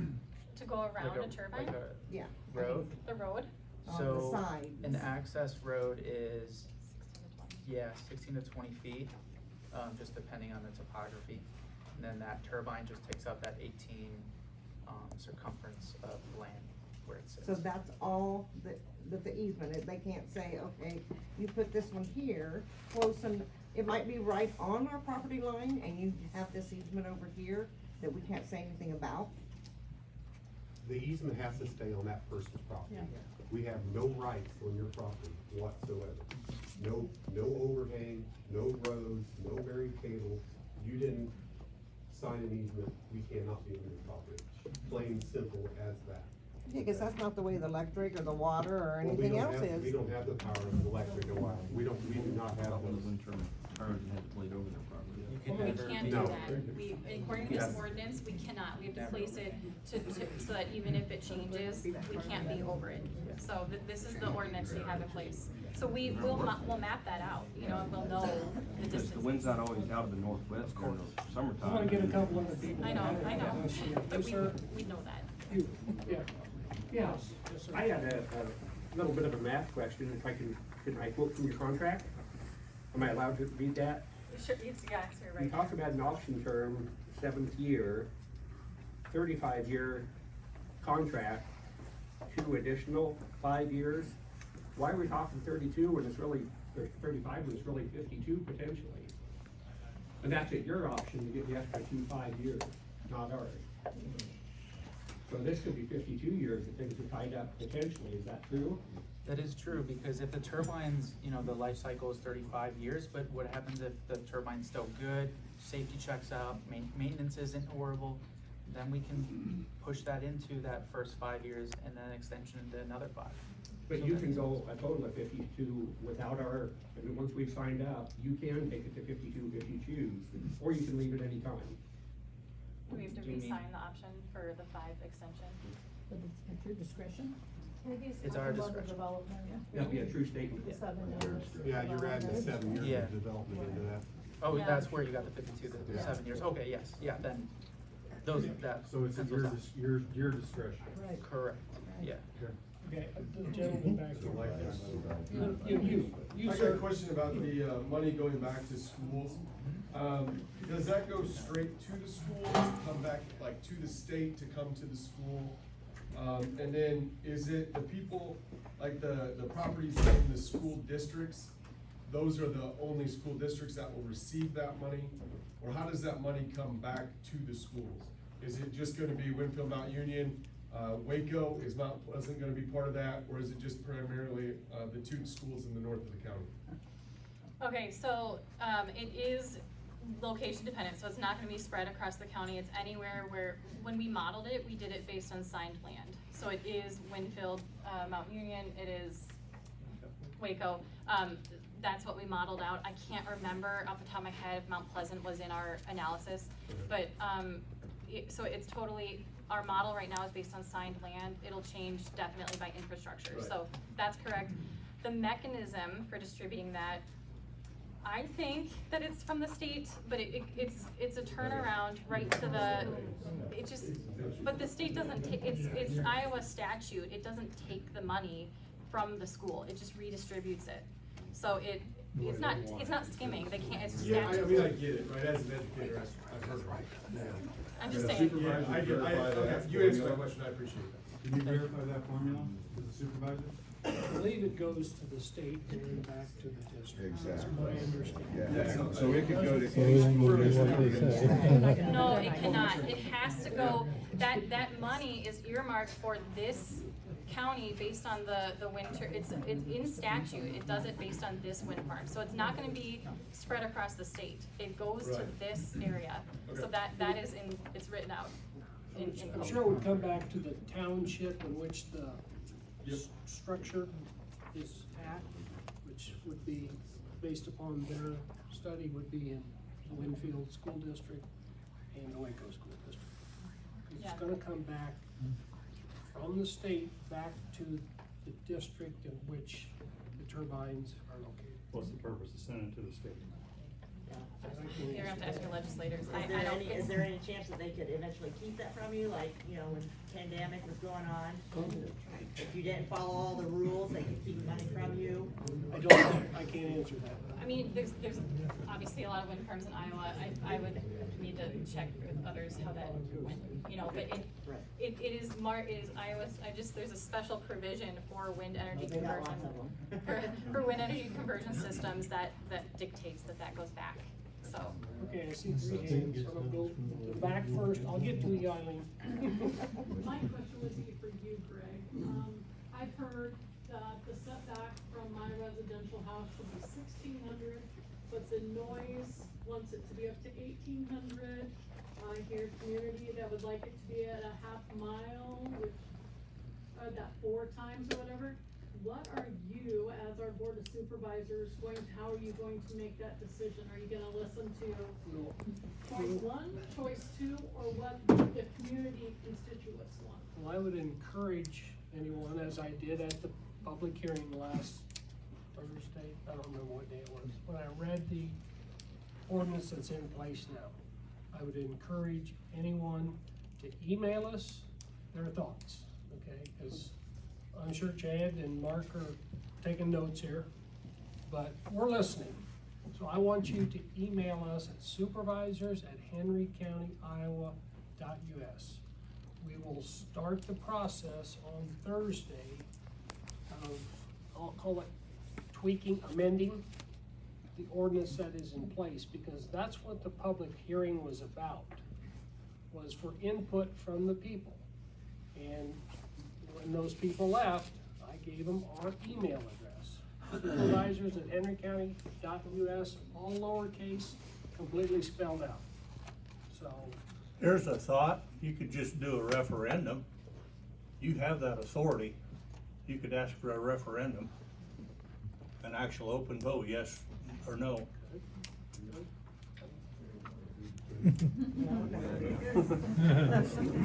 I have a question about. There was a gal who's been waiting a while, so, and then we'll get to you. This gal's been for a long time. I'm curious, how do you get all these 58% of these landowners to buy into this? That's a great question. So we have land agents here that know the projects in and outs just like I do, and we approach them, and if that's knocking on their door, sending a letter, or door hanger, they call us. They wanna know how their property would, I guess, affect the project if they join the project, and that's where we sit down with a landowner and showing them the setback map, and the setback map pulls in the ordinance from the setbacks from homes, setbacks from the property lines into consideration, and it's showing basically where we 100% could not set a turbine at this point.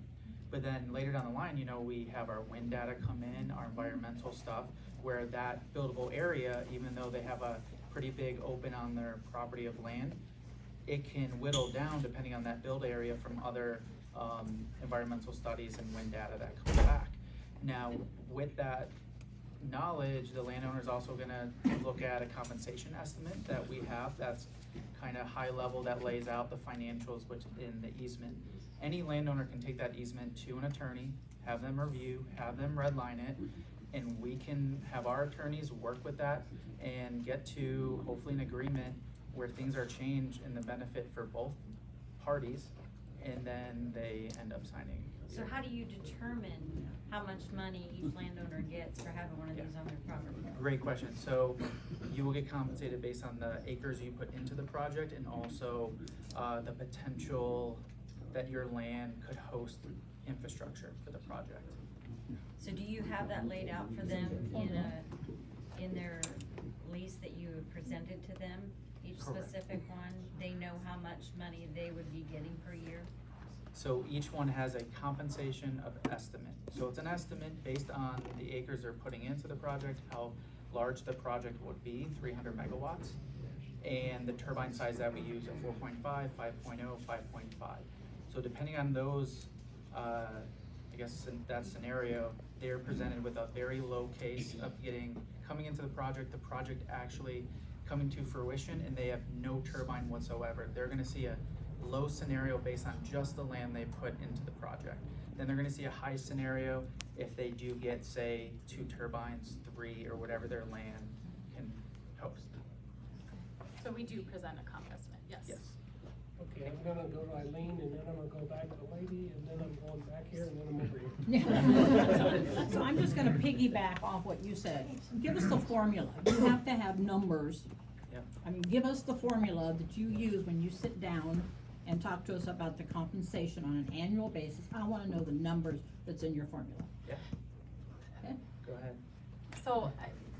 Okay, between companies, the numbers are proprietary. So, and for the sake of landowners here, we don't, for anyone who's signed, we don't share, we're happy to talk with you privately about that, but, you know, we wouldn't want this on blast on, you know, Facebook. We have competitors. So the comp estimate is a proprietary piece of info. So you're welcome to ask a signed landowner, but that is proprietary. Okay. I don't think anybody would object. Okay, can we talk shadow flicker? Yes. Yes. Okay, so my question is, how are you gonna ensure that there isn't gonna be shadow flicker in the neighbor's windows, you know, while they're sitting in the house, or whatever?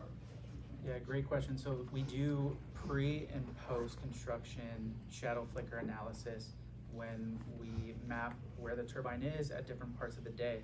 The standard that the industry holds to is 30 hours of shadow flicker if it's on a participating or non-participating resident. But that 30 hours a year comes to 99.5% without shadow flicker. So that shadow flicker may be 30 seconds at some time of the year, and then maybe at a higher end, it's maybe 4 minutes, 5 minutes. Throughout I the don't know. day? How are you doing that? Yeah.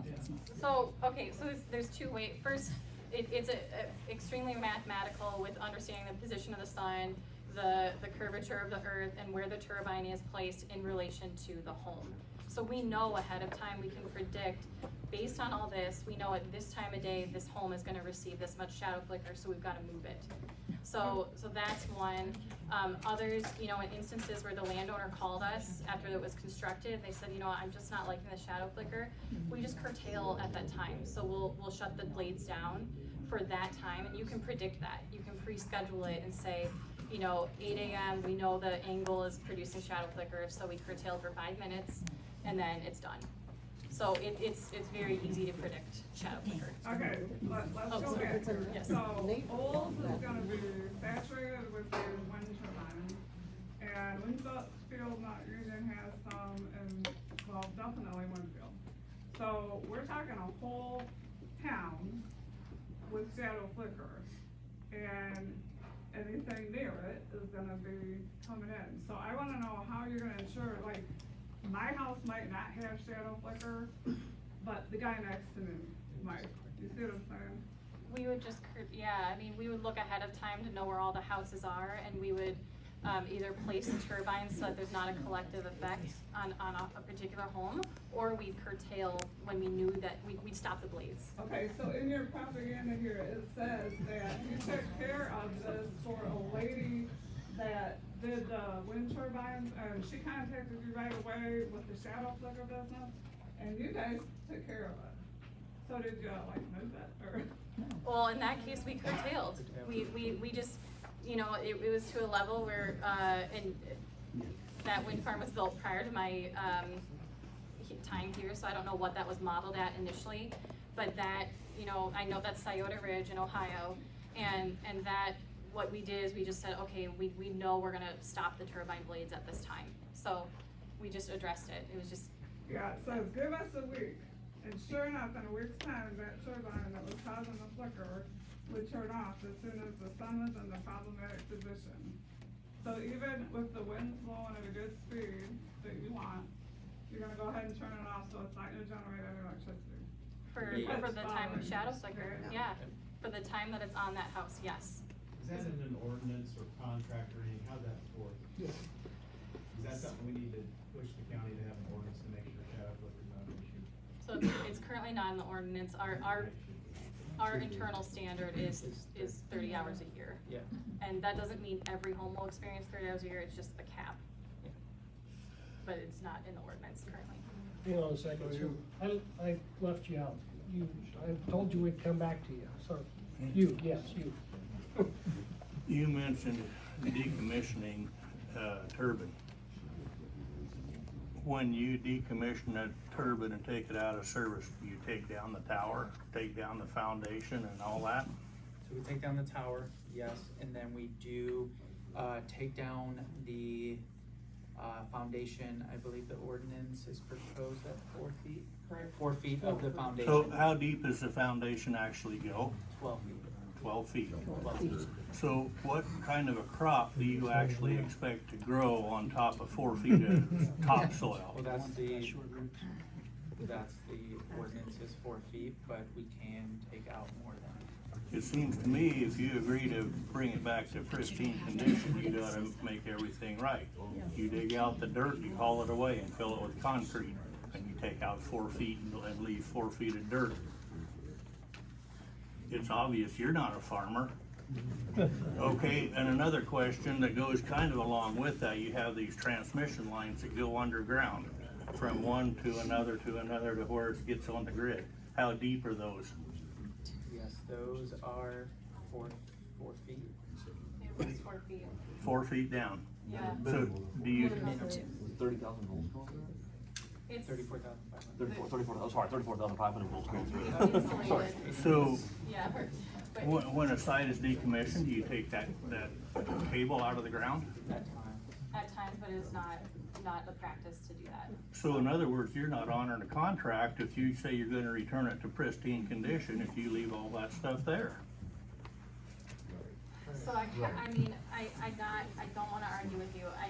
We have landowners in other areas who said 4 feet is adequate. So, you know, I have heard that.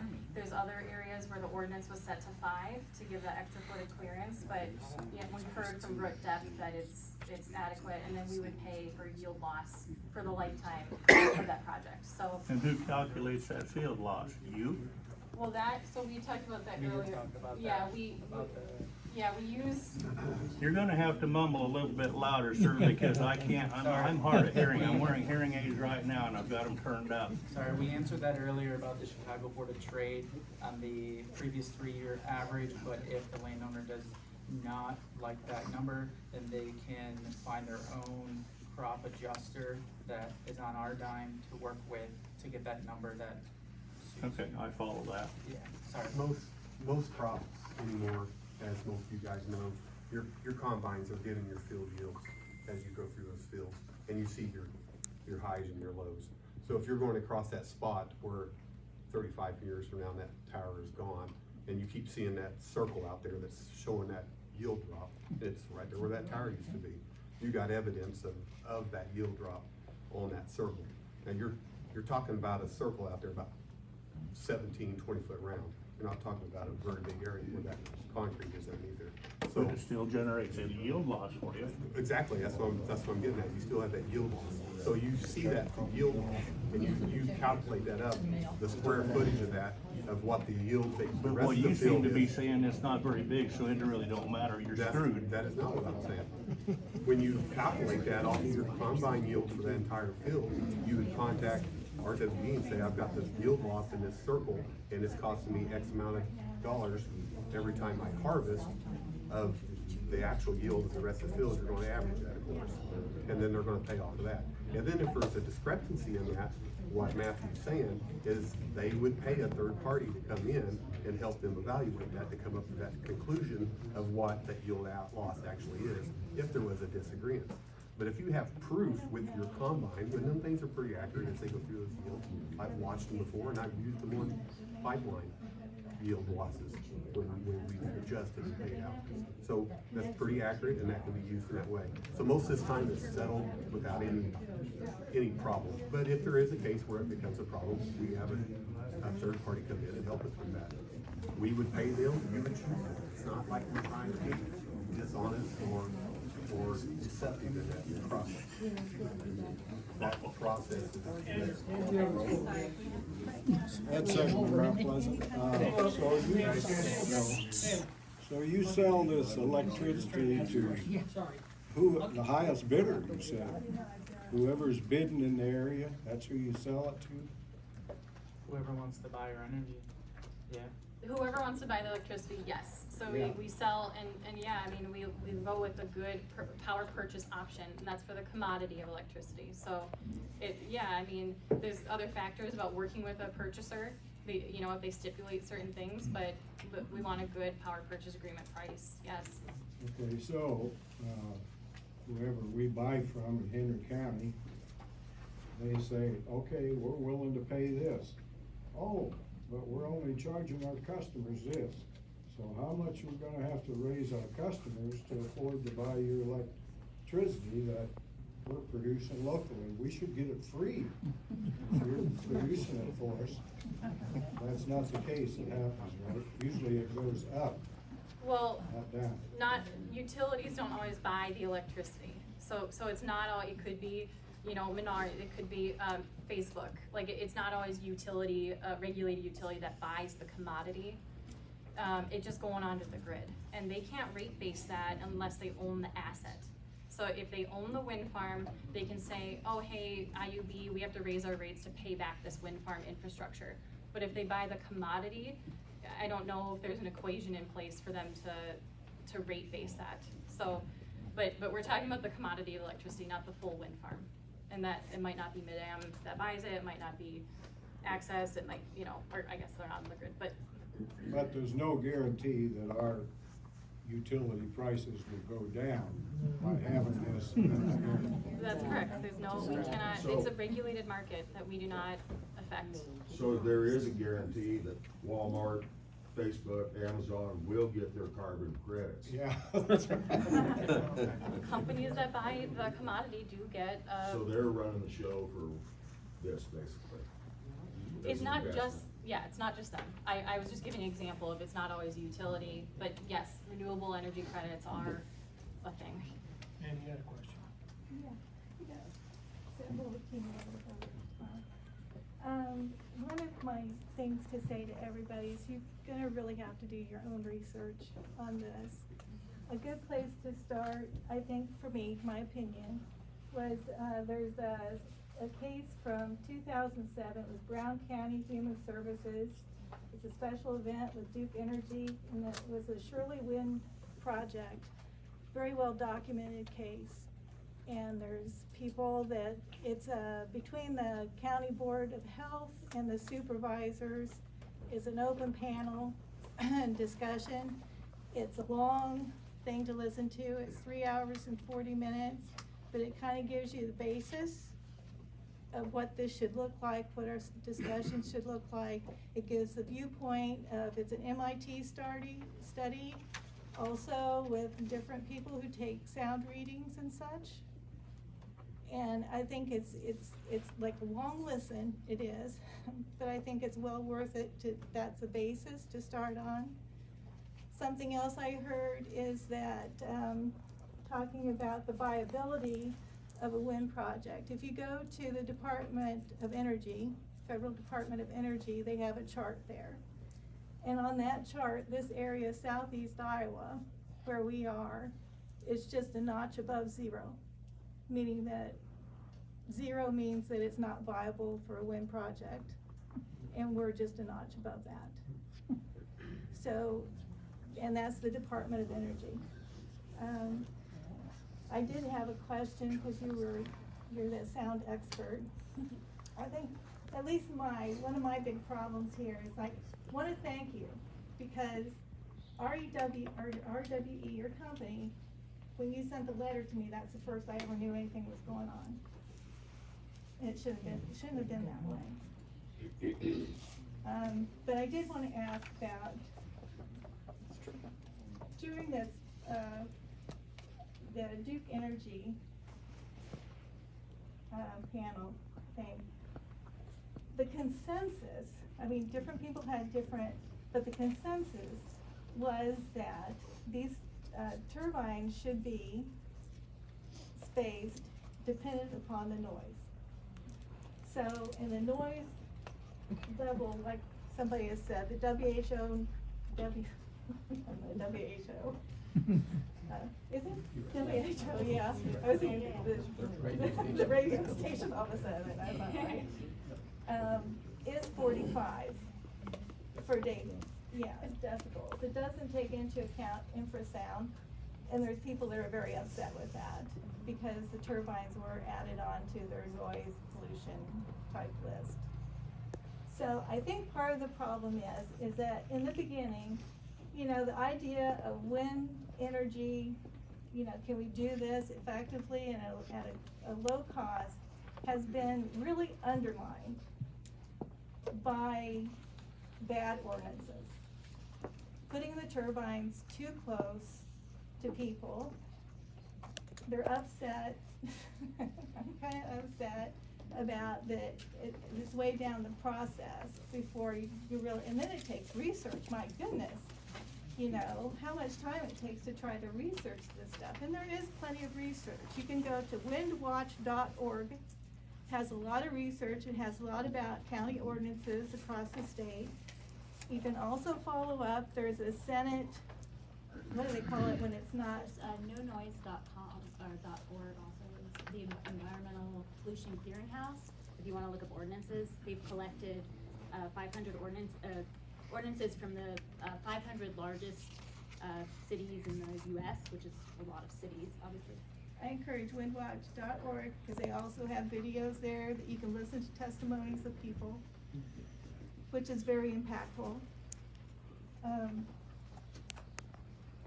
But it's like our ordinance right now, what I read was like, oh my gosh. You know, I have 100 acres. It's a century farm. I enjoy the whole 100 acres. But right now it's set up that as long as I'm in my house, or I think 25 feet outside my house, I should be protected. And that's not right. And that's what I'm saying is that the ordinance have to be in mind. I mean, you're new coming into the community. Some of us have been around for a long time. I'm approaching that retirement time, had all these plans and stuff, and you know, these years now that have been going on, and like it's gonna be another year or whatever, my plans are on hold.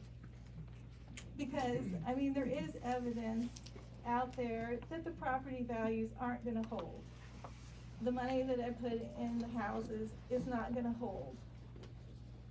And so with you, do you think that, and the ambient out here in the country at night, I mean, there's a consensus. I don't have, you know, all the everything, but listening to a lot of different things, reading a lot of different things, is around 25 dB what is it just dB or, okay. It's probably in that range of 30 and. So, for rural. I mean, I our can measure ordinance here. now, as it reads, is 60. Well above that. So what do you think? I mean, if you want a good relationship with the community and Yeah. stuff, do you think 60 decibels is okay? We agree, and which is why we have an internal design standard that's lower than 60. But of course, if, you know, I want to be careful with my words, of course, because I am not a legislator, and I can't, you know, choose the limits that are selected in the ordinance. But we understand, of course, and I don't work for RWE either, I work for RSG. So we just do sound studies for all kinds of projects, a lot of renewable energy projects, and other projects, and we deal with ordinances, lots and lots of ordinances. But we also deal with people, and I mean, the idea here is we're trying to make a project that's gonna be a good, you know, a good neighbor with the people. And so from our experience, having worked on so many of these projects and so many ordinances, we have a much better idea of what, you know, the sound levels are that, you know, result in less complaints and whatnot. And the idea is to try to be a good neighbor as well, because I mean, RWE, again, I don't work for RWE, so maybe I shouldn't say this, but they, you know, they both construct the project and they do run these projects as well. So they tend to have these continued relationships with the projects, which really puts this idea of, you know, they really want to be a good neighbor because, I don't know, maybe you should speak to this and say. Yeah, since we are here for the project life, we want to be a good neighbor. Like, she did say it, but, yeah, 60's high. I'm not, you know, internally, I think 50 is more reasonable. What we see is that, you know, what happens when we place them is the homes are not actually receiving 50, but it's the cap in worst case scenario, like Dana said, you know, with a certain wind speed or certain shear, I don't know how you measure it, but we're assuming ideal conditions to create 50, that it's gonna be at that, and then we construct to that, but usually the readings at the home are less than that, and we just designed the worst case to be conservative. So we're designing to this internal standard, which assumes very conservative assumptions. We put in basically a 2 dB uncertainty factor, so we're raising the sound levels above what the modeled levels would be. In addition, we're assuming that it's downwind in all locations. So it's a worst case wind condition where the wind is coming from the turbine to the home, which of course doesn't happen, you know, every single day all the time. And we're assuming that they're operating at their maximum sound power level, which happens usually around 9 meters per second, so about 20 miles per hour. Sometimes a little lower depending on which turbine model it is. So what we do is we predict the level, we calculate it using, you know, a modeling software, and we ensure that the levels at all of the property or the homes are below our threshold. And then, you know, in real life, of course, it's not happening all the time, even at that level. So that's the maximum that you would ever, you know, see. Does that answer your question? It answers my question of how you're approaching it. It's not what I would like to see, but by doing that, by putting the health and the safety of the person that's already owned the land and already enjoys the land at stake. I mean, it's a gamble. I mean, you're asking us to gamble. This is gonna affect some people, maybe more than it affects other people. But you just don't know. You just don't know.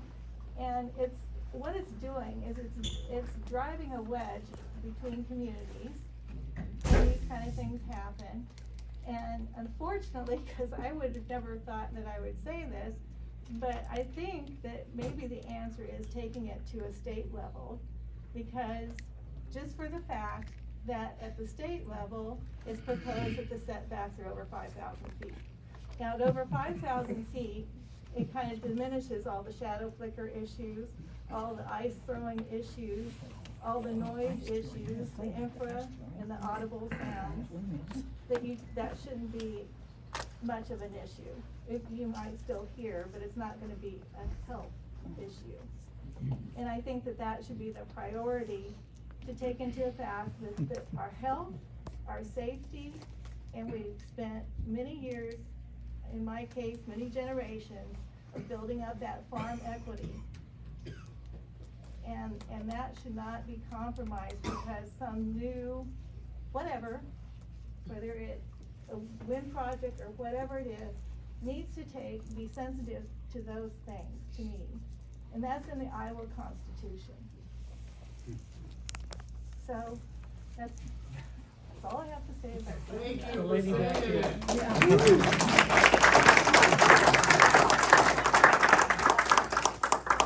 On just the 60. Sure. Cause And then- I don't wanna miss work, sorry, I'm an engineer, so I just wanna make, so 60 is actually pretty common, threshold for traffic noise. So for traffic noise, I guess 60 is very common. For, wind turbines, it can be lower than that. I wanna hear the crickets and the frogs. Yeah, which is why we have an internal threshold that's lower than that, but the ordinance number isn't, makes sense for some sound, like different sound sources have different, responses, you know. Lady here. First, let me give my disclaimer, I too am not a certified appraiser. However, I do know simply from the supervisors meeting for the 40 or 50 people that we got stuffed in a room, that, one gentleman said plainly, he was no longer considering going to the country or buying property in this wind turbine area for wind turbines. So I know that for a fact, and I think everybody here, that's a pretty simple fact. I mean, it's got to be. I've heard people say that, and that's an opinion, and. Well, for me, it's a reality, because it's the money, just like this lady just spoke to, you know, it's money we've invested. We've been good neighbors.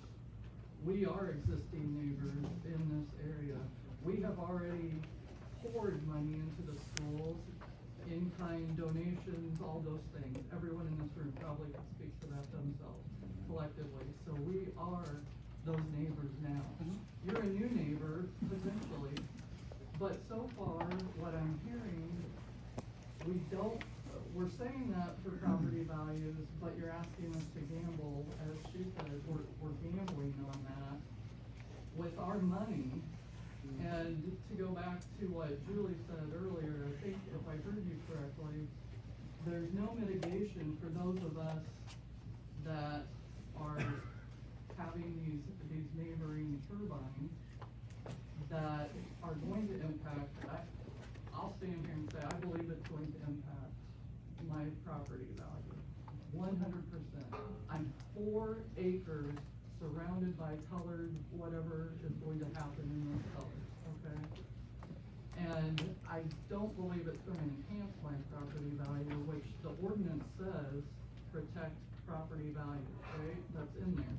So I would like to ask, what are you doing to actively protect those property values? So far, I'm hearing compensation, but that's not a protection of my property value. That's a payment to my neighbor who is now getting that. What are you doing to protect my property value? I really wanna respect these property value comments. I want us to, cause I don't have a direct answer for that. Like, I said that to the other gentleman here, there isn't a history of wind companies, you know, paying for a differential in property value. But I want to acknowledge that and sit with what you're saying, because I don't know if we're gonna have a response here that is gonna be satisfactory, but. Well, and I wanna back that up a minute, because I think what you're speaking to is payment. I'm asking, what are you doing to protect the property value? Because that, I believe, is what it says in the ordinance, and I could be wrong, but that's what I'm recalling. So, I mean, what would protect the property value in your mind? Cause, I mean, what? No, I'm asking you, because you're the one that's gonna march to the ordinance, not me. So- You're the ones that are expected to do that. Yeah, so by the way that we develop wind farms, you know, if we keep our internal standards for sound, shadow flicker, and just, you know, our safety standards as well, and also, you know, like we mentioned, we're not on non-signed landowner property. If we keep those internal standards, road improvements are a big part of that as well. That's how, you know, we're a good neighbor and we mitigate against the impacts of the wind farm. But I understand if you're saying that that's not enough, and then, you know, we'd love to talk about what it looks like to mitigate against property value change. But typically, if we, you know, with our history of wind farms, if we design to a certain standard of sound, shadow flicker, you know, et cetera, and mitigation of habitat change, among a lot of other things, that's how we internally, you know, protect that. But, you know, want to hear you on other ways. Okay, so what I hear is what you're doing for the building of the wind farm, but again, it's not protecting my property value. You're compensating people for the use of their land, but again, it's not necessarily protecting the property value. So that if I want to sell my property, if I want to do whatever I want to do with my property, what tells me that it holds or gains the value other than what's happening in the marketplace? What are you doing? If they do their job correctly, based on years of this research, just pouring over sales, there's gonna be no difference. You're not gonna see any difference in the value of your property. Again, you have a very small population within the supervisor meeting. One of the individuals out of however many that spoke, so we're talking 10, 5%, whatever it was, proclaimed in that meeting, I'm not considering now anymore buying But property considering, because but- of the wind turbine. That affects my property value, because if I go to sell, there aren't that many people interested in it. That's what I'm. Well, then I would sell to someone else. If you look at the numbers.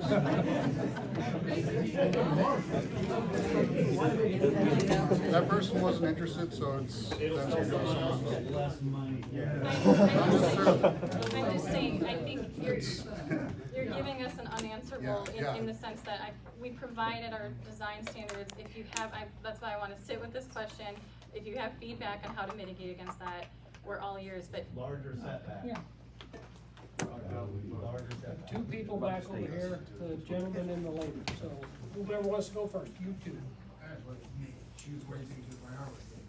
All right. This goes to the supervisors. The ordinance plan that you guys are now voting on or changing our ordinance, who proposed this ordinance plan? Your ordinance has been in place for. Right, but who imposed the changes on it? Who came to you as a supervisor and says, hey, we wanna change all these ordinances? I think I would have Joe address that situation. Joe is right in front of you, he's our planning and zoning.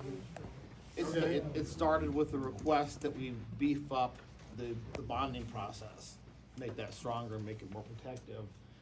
And we took that to the Planning and Zoning Commission. We had a public hearing, we took into account, public comments. We worked those in through that hearing. So it was originally started from a request from the supervisors to change that. The bonding process wasn't discussed. It wasn't discussed, number one. Number two, did anybody in this county go to our planning and zoning and say, can you make these 25 foot closer to the ground? No, it came from RWE. It's a public meeting, they can participate in the public meeting. We participated. But they're not citizens and they don't live in, they are not your constituents. Can anybody come in from outside of Henry County and ask for an It's ordinance a- change? That's up to the supervisor. Well, obviously, that's what happened. I mean, a public hearing is open to the public. I can't say, you're from Jefferson County, you can't come here. And it's up to the Planning and Zoning Commission to listen to those things. Don't you adjust your notifications to people like through Facebook? I mean, you gotta adjust with the society today. I mean, Facebook, whatever else is out there, besides just the newspaper that no one gets anymore. I mean, come on. I mean, if I wanna get divorced or something, I'll throw out the newspaper in Tennessee and say, hey, if she finds it, then she finds it. If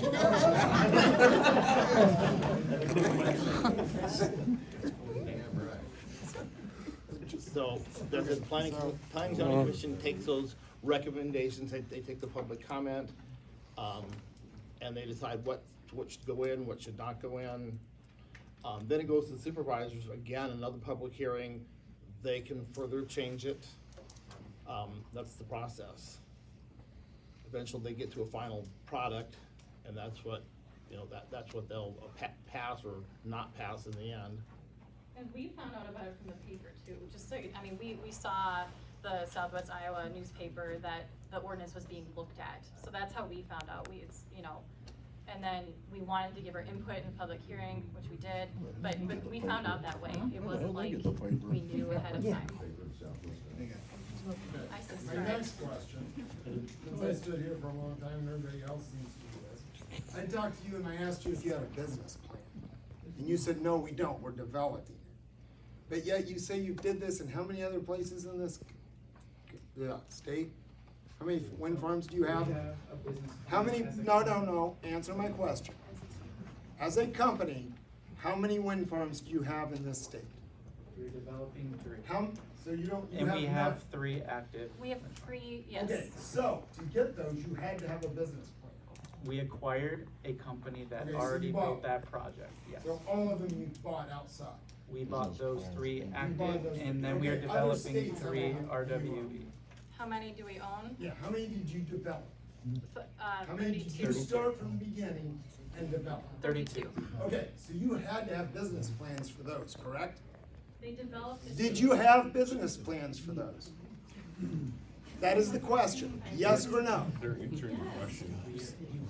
we develop it as we get Okay, input from the so studies. you have business plans for that. So you're telling me you took this business plan and said, oh, it worked here, but we're gonna ignore everything off of this and we're gonna start all over here. No, there's lessons Okay. learned. Okay, that we so take you into do have business consideration. plans out there. From past projects, we Okay, have good. lessons learned. I'd like to see all of those. All of them, every one of them. I want to read this information that you guys have gathered from everywhere else to be able to build these farms. If you guys really want this and you truly believe in this, and this is where you want to be, and you think this is the greatest thing since sliced bread, all of this information, you guys should be giving it to us and handing it to us. And this is what we did here. And this is the numbers that we've used. And this is where we got this information. Because you guys are Trying to sell. are trying to sell this to us, are you not? Are you not trying to sell this to us? All right, I'll do you one better than that. So I will provide that. Okay. But I'll invite you, along with anyone else, signed, not signed, whoever you want, I'll take you to a wind farm that we own, operate, build. And then for yourself, I'll let you in the base of the turbine. I'm not gonna let you up top because that's safety, but I'll let you in the bottom. You can talk to the community. We can try to get some landowners to come out to talk to you. You can talk to the operation folks. You can look at all of our internal workings in the operations and maintenance building. I'll take you there, no problem. I'll schedule a bus like I did in 22 and brought 25 landowners over there, and they got free reign, whatever they wanted to ask, wherever, I drove them down the access road, get out wherever you want, see if the crops are growing right next to the access road, ask whatever you want. So we can definitely set that up. I'm looking forward to that, and I want anyone that would like to join. Then my last question is we talk about houses and we talk about humans and we talk about noise pollution to them. What about the livestock? What about the wildlife? How does it affect the hog buildings that's there? How does it affect the cattle farms that's there? How does it affect the deer that are running down there? Have this all been looked at? Because there is a lot of research on a lot of these guys, and I don't have any of that. I do not have those. But I do follow farm magazines, I do read it, and there's been a lot of work on being more humane to your animals and more to be better productive in it. And if anybody wants to contradict me on this, please do. Okay, so they work really hard to be humane to their animals, to produce a better product. What's the noise affect them on? So I've actually attempted to research this issue Okay, because it comes good. up a lot at hearings. And there is very little actual research. There are some standards in Europe that have been developed for livestock, but they appear to be based essentially on anecdotal numbers. They're not based on actual research. The only study I was able to find essentially looked at what different types of sounds horses liked better, and found that I guess racehorses perform better when they listen to classical music. Good to know, I guess. But yeah, there's really not a lot of actual research out there on livestock. Anecdotally, of course, I've been to wind farms, and you see cows and horses near the turbines, and they don't seem to be bothered. But I know it. I mean, that's obviously I'm not a veterinarian or anything. That's just anecdotal. But I've made that this is definitely a lack of in the data. Yeah, and I'll just say too, we own a wind farm now. We acquired this wind farm in Nebraska that has a lot of cattle around it, and we heard that there was no impact there. So it's anecdotal. I have done searches too to try to find studies, but in that case, the cattle would sleep in the shadow of the turbine, and they seem unfazed. I'm sure construction, is stressful on animals, but what we heard from the ranchers out there is there's no impact. So that's the anecdotes anyway. You have a question? I do. I'm interested in wind turbines or farms that you've had in the past. Doesn't have to be in Iowa. How does this community respond 10 years down the road? Are they saying, gee, we are sure glad we put in wind turbines? What is their reaction 10 years down the road? How are they feeling about the whole project then? What do communities say after it's here for a while? So what our operations team has told us is, obviously they get the highest call volume during construction and directly after, as we work to put the land back in order, and then they say there's relative peace after the turbines are up. So I'm reflecting what I hear from operations folks who typically live in the community, but I mean, that's what I can speak to, is that, we do know by call volume what the worst times are. It is construction, of course, but after that, things quiet down. So I can speak to that, but I don't have data, I just know anecdotally again. Okay, I'm not sure who's had their hand up the longest. All right, go ahead, one of you ladies. My question concerns the decommissioning of these things, 35 or however many years down the road, 50 years. These are literally tons and tons of material, I'm sure not all completely non-toxic. Where does that go? What do you do with that? I mean, it doesn't seem particularly clean to me.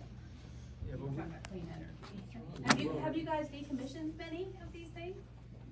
We actually decommissioned, well actually no, we repowered two. So we were so well liked that the community wanted to repower again. So we have not decommissioned a wind farm to date. So, but there's salvage value in the steel, so the plan is, and so again, we haven't decommissioned ourselves. So I'm familiar with a few instances where wind farms were decommissioned, or when they repowered, they took down some. There's one by Mason City that NextEra developed, I don't know if they own it still, that decommissioned, so you can look to see how that experience was. But the plan is to capture the salvage value of the steel, copper, aluminum, etc., and then develop a waste plan for the blades. And there is, the industry is responding to that concern about the blades right now. The majority of them have been landfilled, and so we would have a haul plan of where we take those to landfill them. We have experience on one of our wind farms in Texas of grinding up the blades and using them in concrete composite. So we have done that as well. But this would have to be in our decommissioning plan that we would submit of, I mean, I guess I'm not sure how it actually, like, which exact landfill, like, so I don't know that level of detail, but there's a high degree of salvage value in the wind turbine. And I just wanna state, like, turbine itself, the steel, everything, you know, recyclable, but the blades, 88% of it is recyclable. So you're talking What a about that? very small amount that is non-recyclable at this I've point. seen But the over the pictures. course of years, I mean, only in the last 5 years, there's been a lot of innovation and ways to use those products and try to find different ways, like Julie said, grinding up and putting into cement composite, but you can also grind that up, and I looked it up where it's used on several farms as landfill cover itself, so they're not using soil for landfill cover. So I'm sure over the next decade to 3 decades, there will be more innovation, just like anything that innovates over time. So, thank you for your question.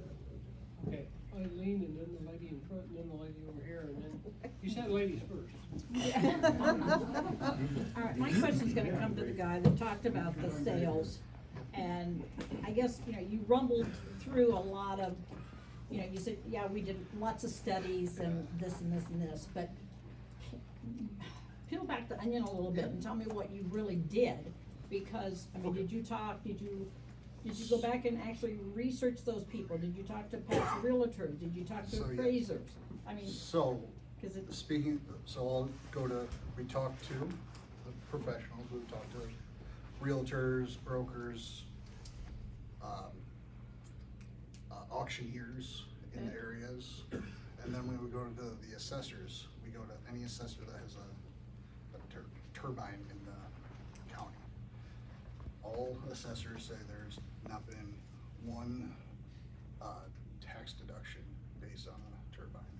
tax deduction. Yeah. Tax issue. We're talking about appraiser. Yeah. I know, but the assessors set the value. Did you set talk, the tax. did you talk to any of the property owners? Because just like Tim had that example, real life example, I guess I think it's almost. If we can, we try to. I mean, it's unbelievable, your statement as far as that not affecting someone's home and property value. I mean, it's just. Like, we see no negative impact, so, yeah.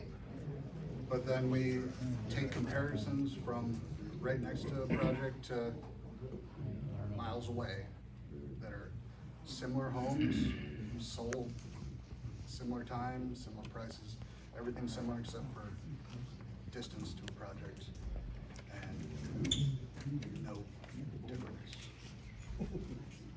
If anybody in here believes that, you're crazy. His paycheck comes from RWE. I mean. Ma'am, do you get paid from RWE? No, I work for RSG, Resource Systems Group. Okay, you're not getting paid to be here tonight?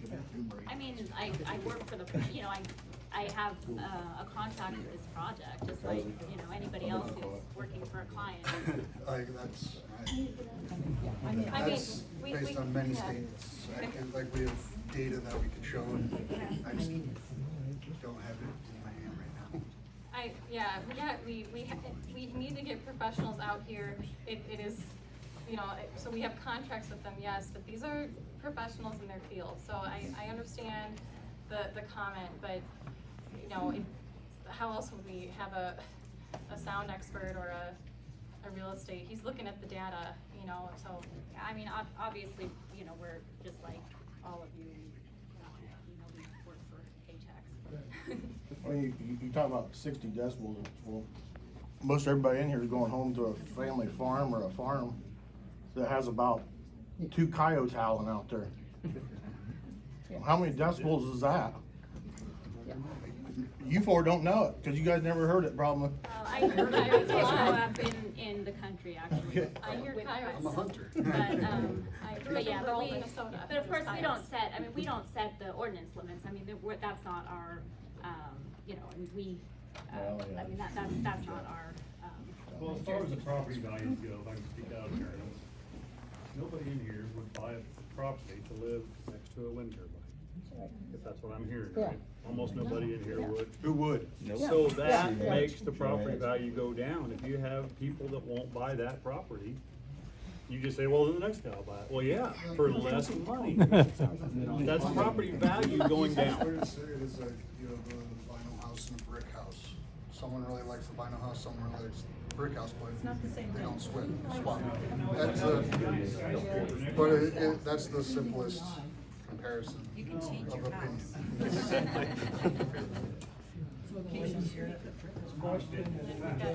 Go ahead. You may. Okay, we've been talking about, how are you going if you have, except wind vines, all the property around it is just sitting right in the middle, nobody else has a contract, okay? How are you gonna get it out of there? So we have to have a connection to that turbine from one of the 4 sides of that property. Has to be signed. So we won't build if it's an isolated land Yeah. to begin with. You can't. So it has to be connected Connected to other signed land. Yeah. So you cannot. A collection line that the generator produces the electricity, a collection line comes on the tower and then underground has to get back to a substation. With these collection line distances, you can go up to 8 miles from that substation to the furthest tower. Okay, but, so just from that property, Yeah. what if all around that property is not? Then we can't access it. We can't build on it. Okay. Yeah. Then the other thing is like, okay, 10 years from now, somebody comes and says, I wanna buy your company, I wanna buy you out, like you said, you bought yourself, sold. What if that's from another country? Because you're from Germany, or your company's background is Germany. What if another country, can the ones that have these contracts get out of that if they do not like where you're gonna sell it to? Avoid the lease. Yeah. No, the lease stays, like the company that takes over the assets, they're bound to that lease. And they can't change anything. It's already been signed. So if China says, we're gonna, and you sell it to China, then China's gonna own a lot of our property. They don't own, one, it's a lease, and then 2, I mean, in that situation, or sorry, easement or lease, because in Iowa, it can be both. But, yeah, in that situation, sure, it can be China, it can be Brazil, it can be Mexico, I mean, it could be whoever you want. But Italy? it's an unlikely scenario. I respect the question, but it's unlikely. We're a really big company, so we wanna Once you own sign it. it, We all know. don't have any. We all know it happens with Enron. Just What you saying. guys do or anybody else. Mr. Ingley, you've been waiting so long. This goes back to the shadow flicker. You say you're gonna be able to turn these things off. My question is, when that blade stops, my neighbor's house gets shaded, my house has got full sun. I'm happy because I have the sun. My neighbor wants the sun. Who gets to decide who gets the sun?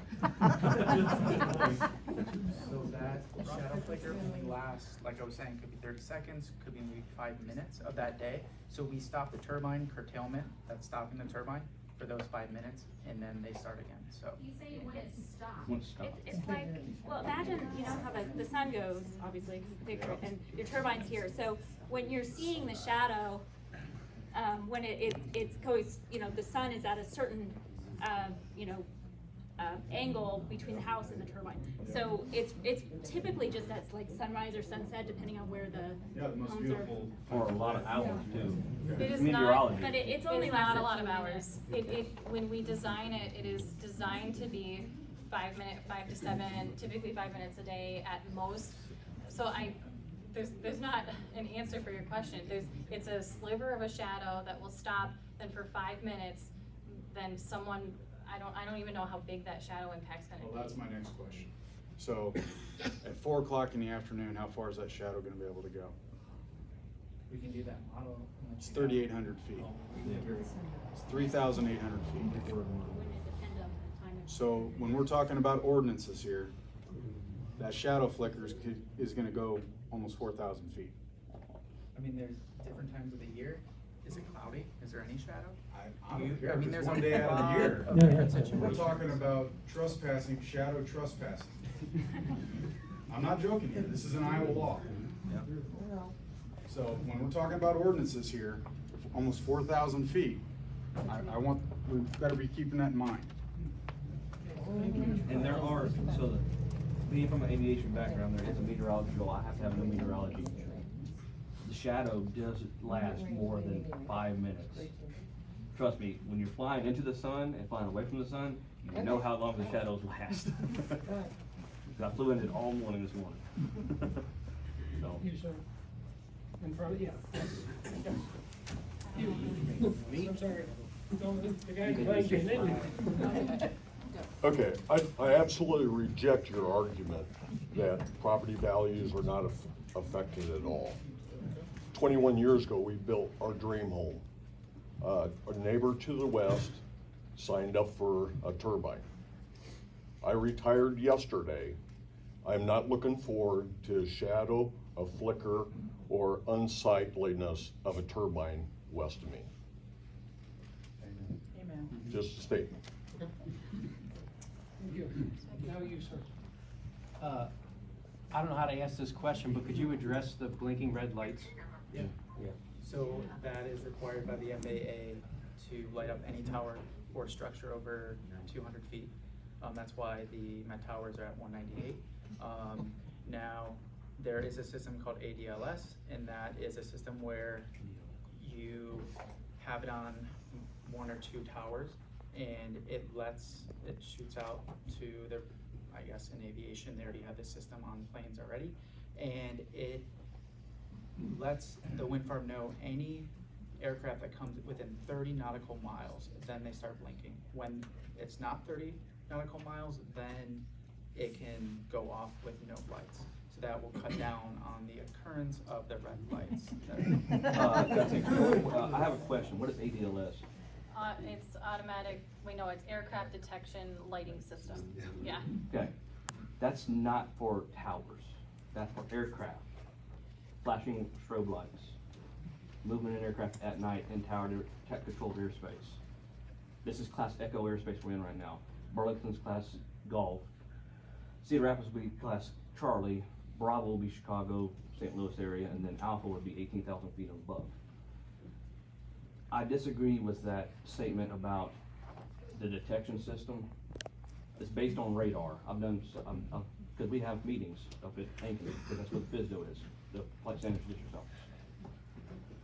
The reliability of radar for the detection with aircraft with ADSB, which is aircraft surveillance, the detection surveillance broadcast. Some aircraft are not established with ADSB.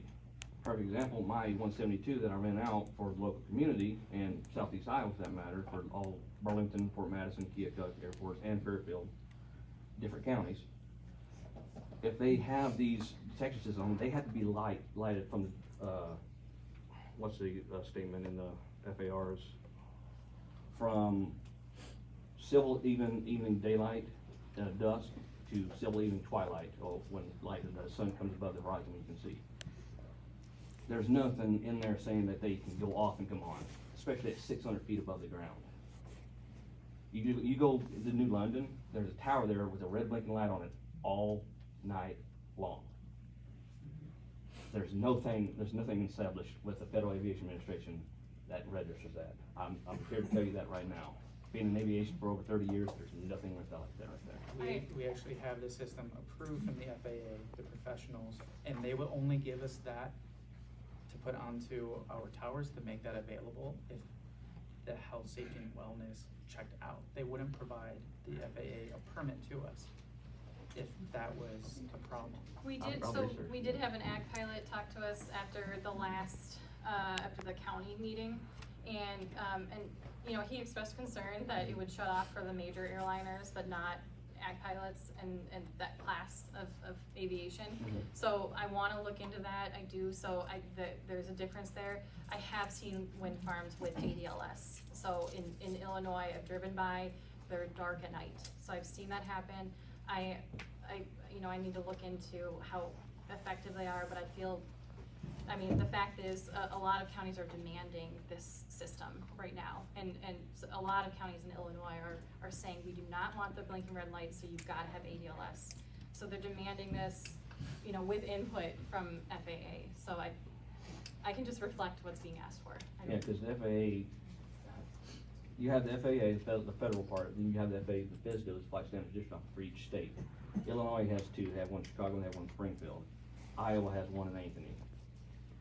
The ADLS is not for, perfect example is, I go out to Denver, I fly from Denver, I used to fly from Denver to Garden City, Kansas. planes are not flying over there half the time. You can see those red blinking lights. I was at 11,000 feet, AGL, or I'm sorry, MSL. Denver's 5,200 foot, was right at a mile. Denver International's 5,400 foot, so I'm only 4,600 foot AGL. I'm 120 miles away from these things. I can see those systems not working. They're blinking all the time. The system that you're talking about, I would like to know which FISDO you talked to. Can we follow up with you? Because you brought up Yeah. a lot of good points and Yeah. we need to follow up, so yeah. Yeah, that's fine. Thank you. Yeah, so is the system you're talking about, is that in your lease agreements that will be on this project? So that's not in the lease agreement, but if the county has it in their ordinance, we have to follow that ordinance. And we would do so. And that system roughly would, be $500,000, but it would be worth it. Yeah, the industry seems to be shifting that way. I mean, I'm hearing aviation concerns, but the industry seems to be heading the way where counties more and more are asking for that. Questions, Chris? Yeah, I got a couple. One is, of all the people that's already signed the lease agreements, how many of them have houses that's gonna be near these windmills? I would have to look at a map and get that analysis to you, to be honest, yeah. Can we provide that with you? The second question is, what's the process now for the supervisors? So we've had this meeting, have another meeting next Thursday, which is 2 district basketball games. None of these people will be there. But, then what? Then what's next? Go ahead, Mark, Chad. We will have 3 readings of the ordinance, and each time we can change the ordinance and tweak it. However, actually, the first 2 times, I believe, we can change it. So that's why we're here having these meetings too, for input, because we didn't get that input at our other meeting, truthfully. So we can, go ahead and pass an ordinance that we have changed, but then there is also, we can always come back and rechange it again. So it's not a completely done deal. Yeah. When is that first reading of that? Our next one will be this Thursday. You're gonna read it at Lowell's? Well, it's not gonna be read. We as the supervisors will be discussing changes at that time, if we so desire to change. But so you have a reading, like an ordinance change, right? We've already had the reading. We've already had the reading. We've already had the reading. So you've had one reading and you. No, we had a That public wasn't hearing official, for the though. reading. Now we're gonna have the reading of where we changed the ordinance. Okay, and then there'll be another reading? There'll be 2 others. Total of 3. So next And then week. either a yay or an A, when we get to the 3rd reading. But if it's necessary, we could go in and republish and then amend it again, should we choose to do so. Okay, That's one reason I said 3 or 4 times now. We want input. We've had people from the last meeting where we had the reading of the ordinance email us, send us letters.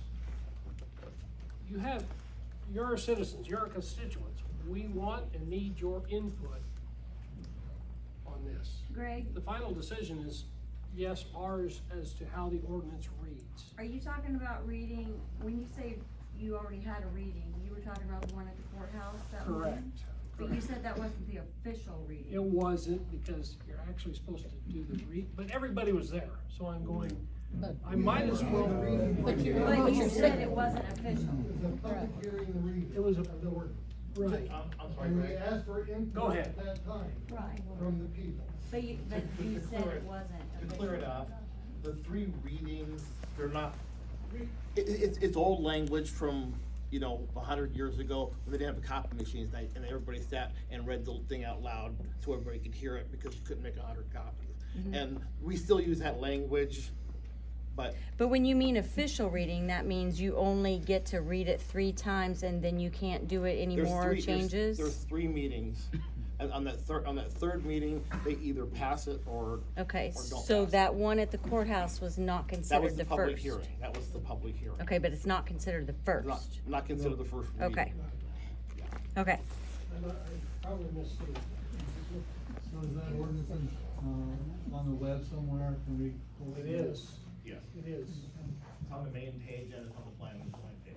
Okay. And I'd like to answer one other thing. You made the comment earlier about Facebook. We're required by law to have it on the newspaper and put it in the courthouse. And that is what the law requires.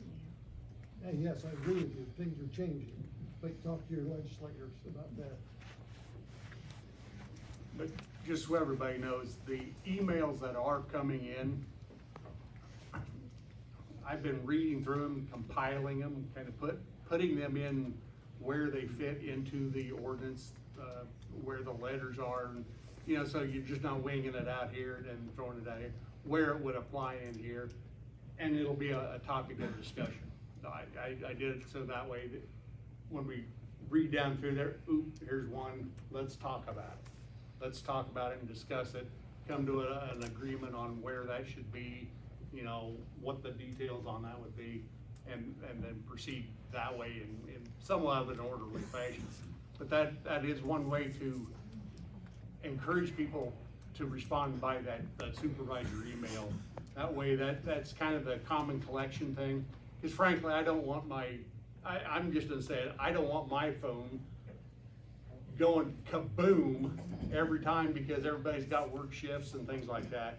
If you send it to an email, it's a central location, it's there, it's timestamped, it's, you know, it's there where I can go back and I can read that thing 3 times if I got to, versus a phone call at 30 a.m. or something, you know, that thing. So that's the idea of the common collection point of that. So Chet, is the way that the first ordinance was read that night, does it support RWE coming in? Is it covering everything they're asking for? RWE, I think, made some recommendations on there. And the planning and zoning molded amongst themselves and decided to bring it forward to us.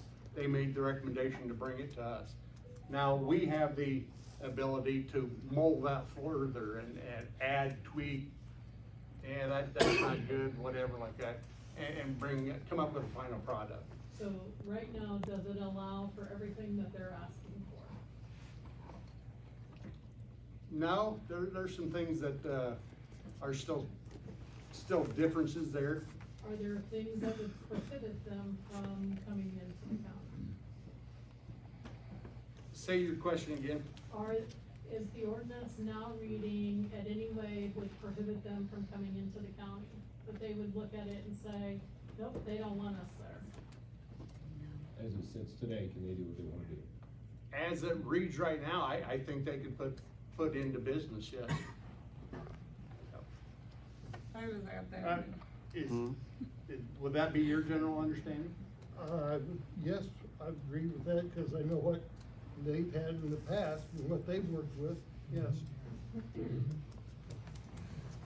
So what I can remember from the meeting on that Thursday was that Matt had said that he agreed with the ordinances that were read. And then we had a citizen of Henry County say they didn't agree with it. So. That's what we're taking into consideration for the next 3 meetings. Says you did agree with it as well. So they can do whatever they want, so I just wanna say, I came from New London, I lived there for 30 years. I was there when the windmill came in, the turbine. We were not given any opportunity to vote on it. They sent us a letter saying, this is gonna be so great for the city. Our electricity, you're gonna see a drop in it. That's why the city bought it, and it was millions of dollars. My electric bill went up every year. Never saw any kind of deduction on it. Yep. And if you ask anybody on that side of town, even though it's right outside the town, how loud that is, it's loud. I know friends that live there that say, man, I wish this thing wasn't here. So it doesn't go away. That's the kind of stuff I was getting at when I Right. ask what communities Right. think after it's been there sometimes. That's the kind of feedback I think it's important to us. And let me tell you something, I live clear on the other side of town from that thing. I'm in freaking Chicago. On the right day, I can hear it. Clear across town, and that'd be over a mile away. I can hear it. That one knows been there. So let's show the supervisors who's in favor of it now and who is not. Who's not in favor of them coming in? And why can't we vote on this as a community? No, you don't Why want is city it up to people three voting on it. people to decide the fate of our county? Cause we elected them. We elected them. You have a question? Yes. Comment? No, I just wanted to know how old the windmill was in New London. Well, I've been gone 10 years, and it was there at least probably pushing 10 years. It's probably been there. It's 2011, I would say. It's a 1.5 machine, so it's pretty dated, and you know, these newer machines, even though they're taller, but they're more efficient. They're not. Aren't they serviced every year? Is what I've heard. Well, let me tell you, it breaks down a lot. But if It is an older, I know it's an older turbine though. Why it is, the technology hasn't. It's there, it hears noise, it's not.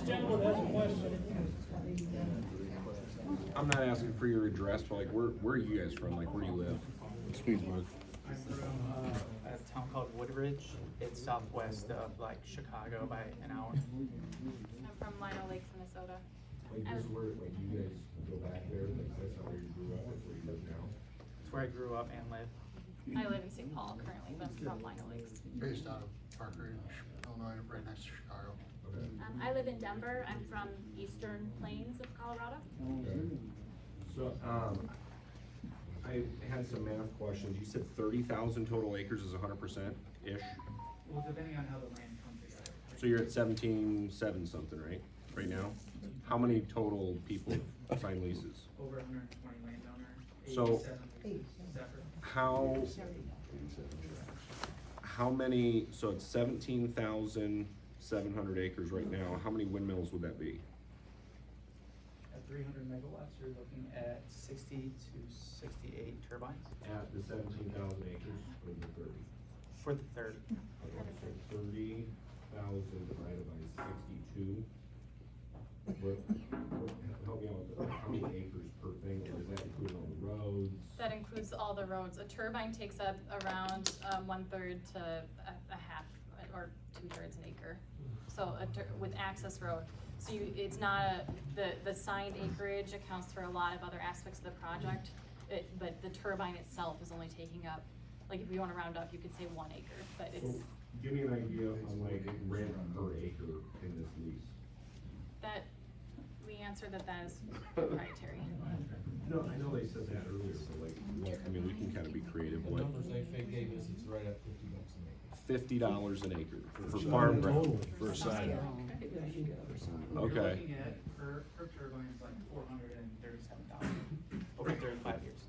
Per What's turbine. that? Say that again? 437,000, how many years? Over 30. 35. Over 35 years. So you're getting roughly with infrastructure, collection lines, access road, you're getting close to $30,000 for just that half to 2/3 of acre of land per year.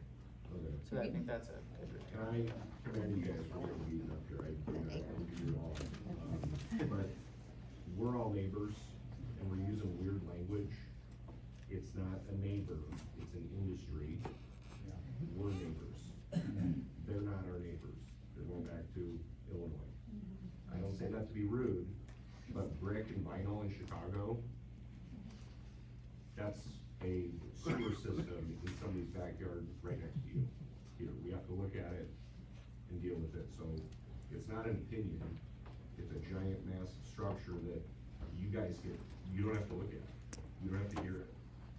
And all the numbers that we're all hearing are 5 minutes, and not that much, and 60 decibels and all this stuff.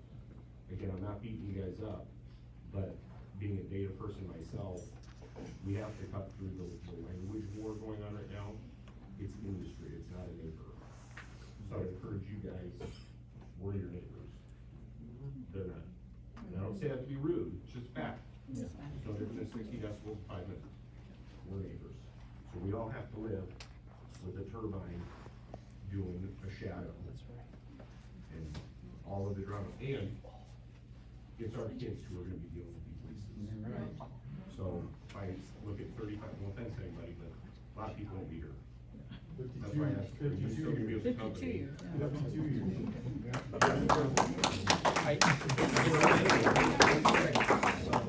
The shareholders are, just look it up, it's Germany, Qatar, Great Britain, they're also not our neighbors. We're the reason that we're America, and it's not gonna go to another country. And I'm just, observation, you guys are money driven, I see it, there's numbers and people are like really, really emotional. I'm, kind of choking up about this, and it's like, if Mexico buys this company, we don't care, highest bidder. So, I'm talking to you guys, we're neighbors. Really quick, I just wanna say the, Dune London turbine is 413 feet tall. That was a question. You know, I just wanna say something, I was on my way home from Burlington Saturday, and for miles, that's all I focused on, besides the road, was that wind turbine. And I thought, these poor people that have to look at it day in and day out, and be mad. Okay, cool, this group is not obviously scheduled to get back together again, so what is the plan for the follow-ups on the questions you weren't able to answer, the follow-ups that you're going to do? How will that be communicated? How will that be disseminated? We have a sign-in sheet, and I, only sign if you want, obviously, this is a public meeting. There are columns on there to say, yes, I would like you to get in touch with me, and then there's one that says, yes, I'm interested in attending a wind farm tour. So please sign it. We have multiple, and just, we're not gonna contact you unless you say you wanna be contacted.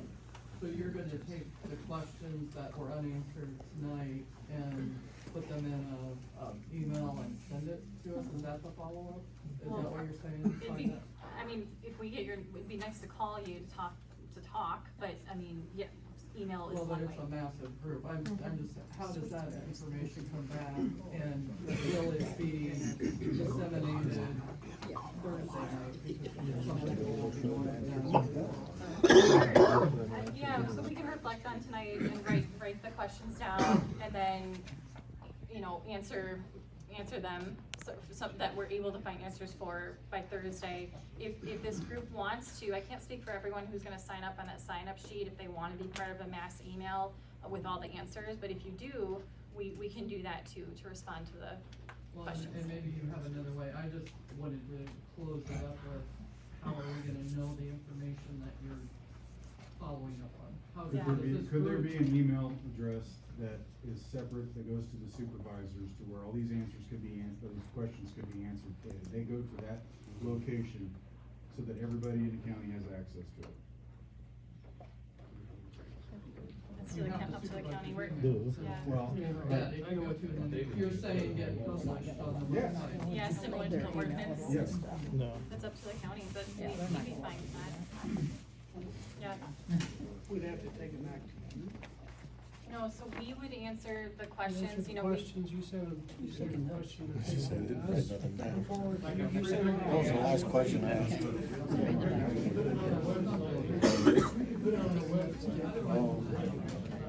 Yeah.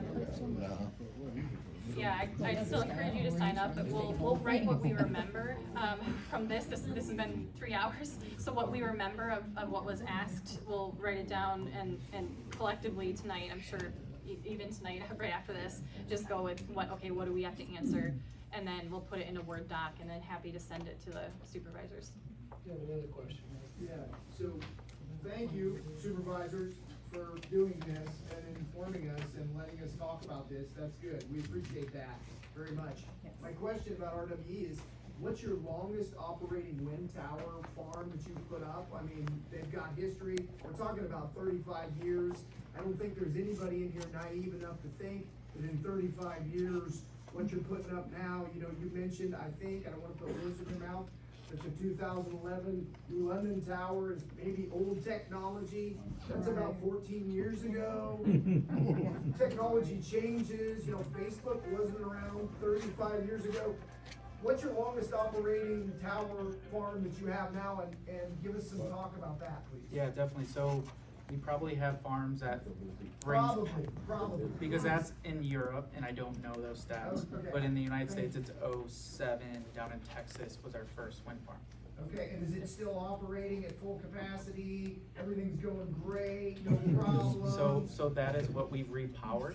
So it's not, so it's not like we have to get to 35 years to repower the project. If we have enough buy-in, maybe we repower it sooner, but when we repower it, it's gonna maybe be the same height as what was approved, but the generator will be new and it'll have maybe a higher output. So landowners are gonna get compensated even more because they get compensated on the output of the machine. So we did repower that one. So yeah, so that one, cause you know, our whole goal is to produce electricity, so. 2007, that makes it what, 25 years? We're talking about 26 years that's been around? But that turbine was for a 25-year time frame at that time when it was produced, not what it is today at the Vestas is stating at 35 years. Yeah, the warranty is different for, yeah. Right, so, but you don't have a history with the warranty to 35 years to say, you know, it's kinda like buying one on your dishwasher. It's limited, you know, it might work, it might not. You don't have that information, you don't have that data to say that these are going to last 35 years before they repower. You don't know that. Well, we're going off of what the manufacturers. Okay. Yeah, It's- it's yeah. just the manufacturers. You have another question? Yeah, I do. Back to the wind turbine thing and the lights and everything. Where did you say and when did you say that ordinance or that the FAA gave you a certificate that says you could do that? No, that's what I would apply to the FAA once I Okay. get there in the development process, Right. and they would Because approve that and I'm give me looking that. at an permit. ordinance, I'm looking at the law from the FAA right now, that says 12/16/2020. It doesn't say anything about being able to shut them off. And I got this directly from the FAA website, which was given to me directly by a gentleman that I know that works at the FAA. So, telling me that you can shut these things off right now, where'd you come up with that one, Ed? So we've seen wind farms with this technology, so we know they exist. So it's an experiment. Well, they're operating, and I don't know, I cannot attest to that, but I know that FAA has approved of that in certain wind farms. I'm familiar with the Illinois ones, so I can't speak to Iowa, but I know that it's approved to a level where counties in Illinois are comfortable saying we require ADLS. So it's not experimental, it's on the market, and we know what the cost is for it and all that.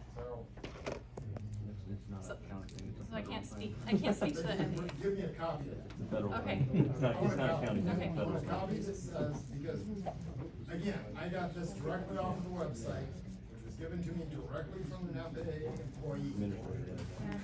So why would he tell me something different? Question. Okay.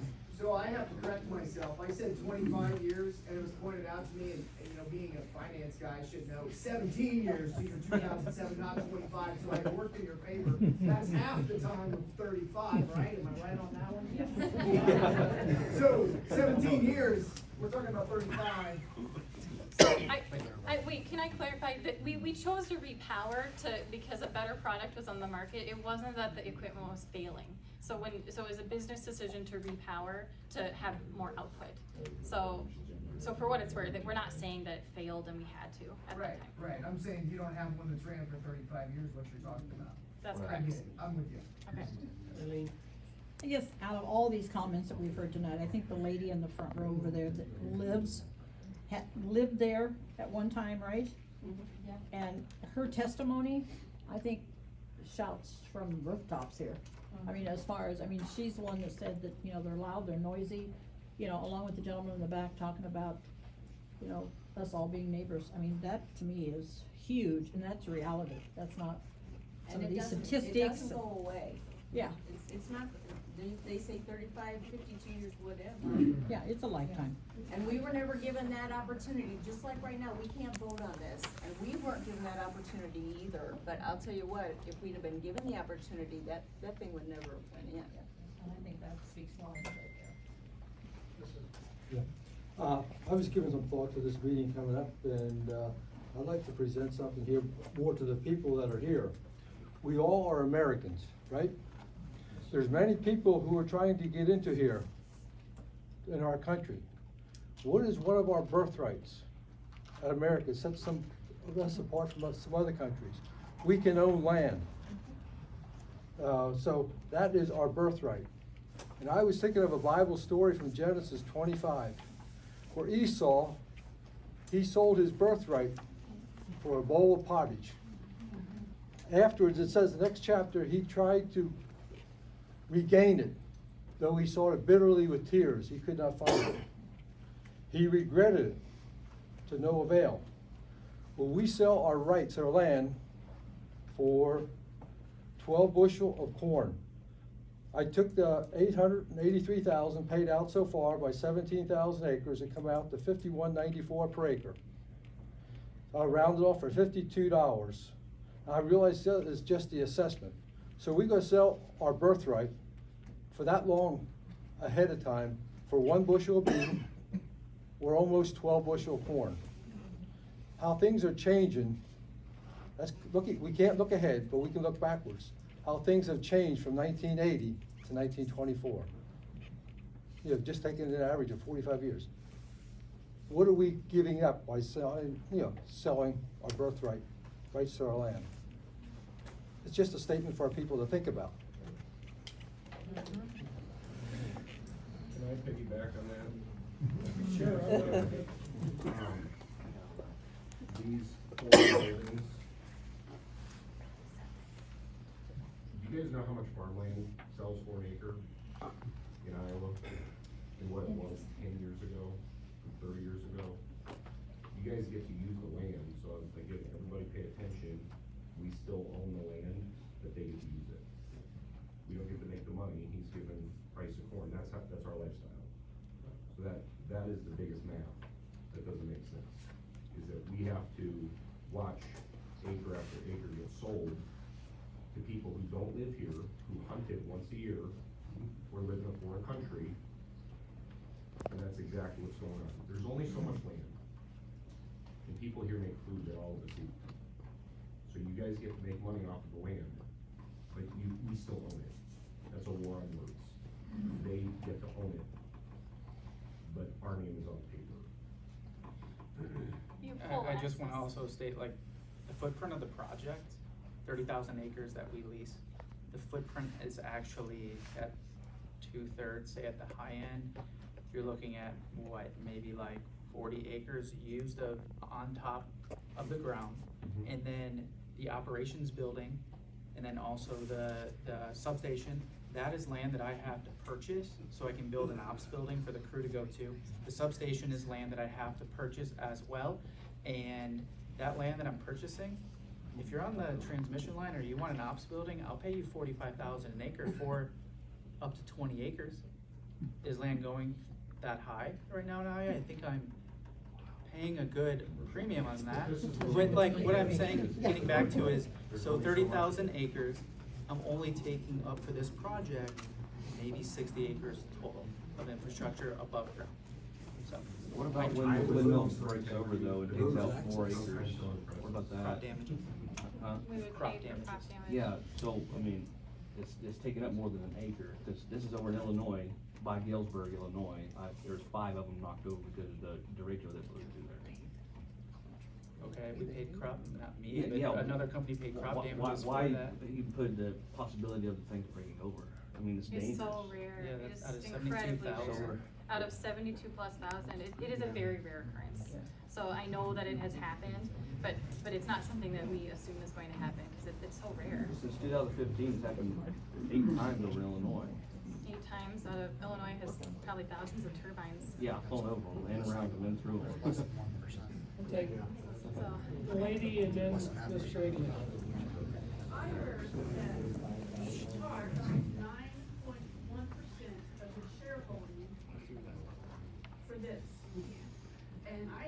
really have a hard time liking the idea that a foreign country has that much influence. I didn't know if other people knew that. We couldn't hear you up here.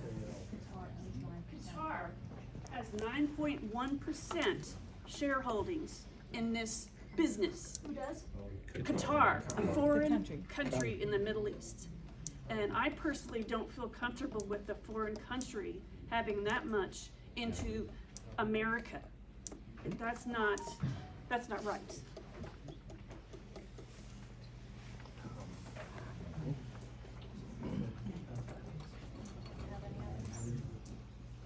Mr. Eagley? Thank you, sir. I don't know if I'm the last one to speak, but I just want, for those of you that have signed on, I would be more than happy to pray for you, because the contract that you've signed, you've given your land away. And I don't want to villainize you, but I hope that you realize that this is a much bigger picture than what it is.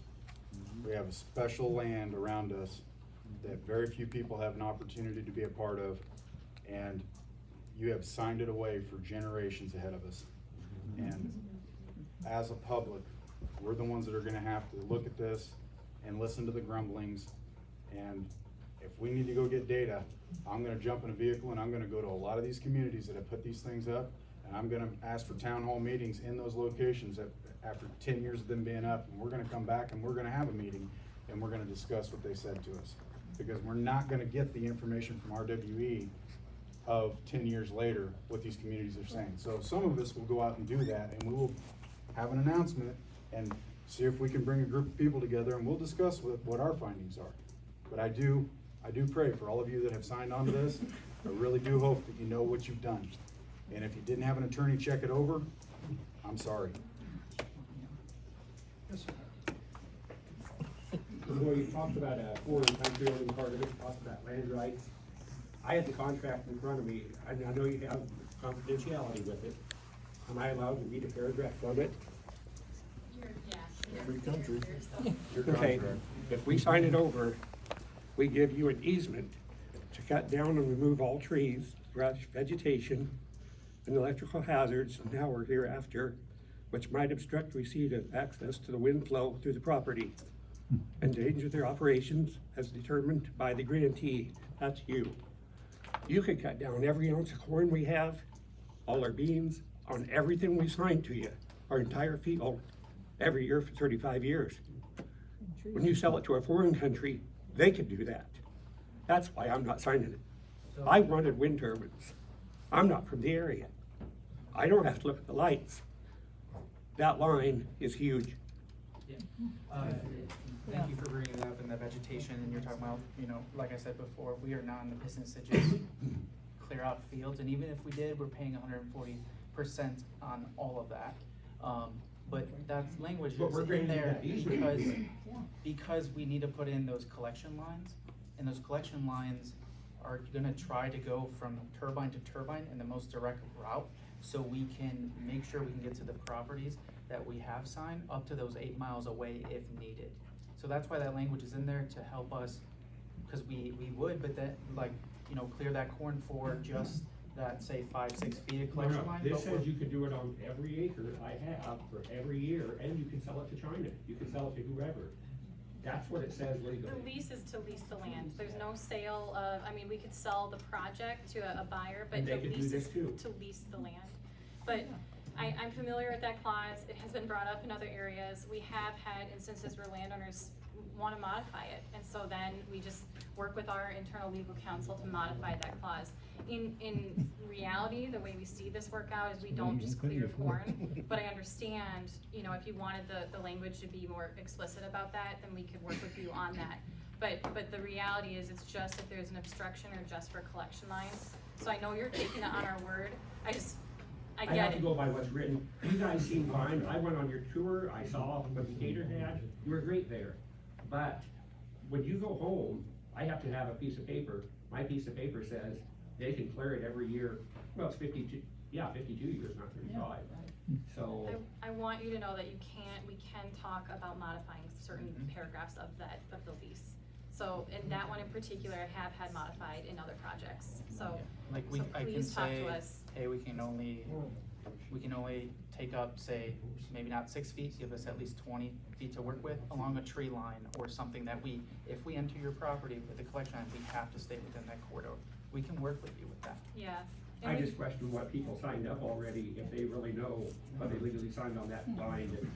I have my doubts. Why would you put that in the contract in the first place, and then say, oh, we'll negotiate that with you? That is, I work in negotiations every day. That's what I do for a living. If you came to me and told me that in a negotiation, I'd look at you and go away. Go away. I'm not even gonna deal with somebody that does that. Because what that's saying is, I'm trying to slip something by you. I'm gonna slip this in here, even if you have zero intent of doing it, you have stated in that contract, I can do anything I want with that land that I am not paying you fair market value for, because now I own it. That's exactly what that says. So why, if you're such good at this, why would you put that in your contract to start with?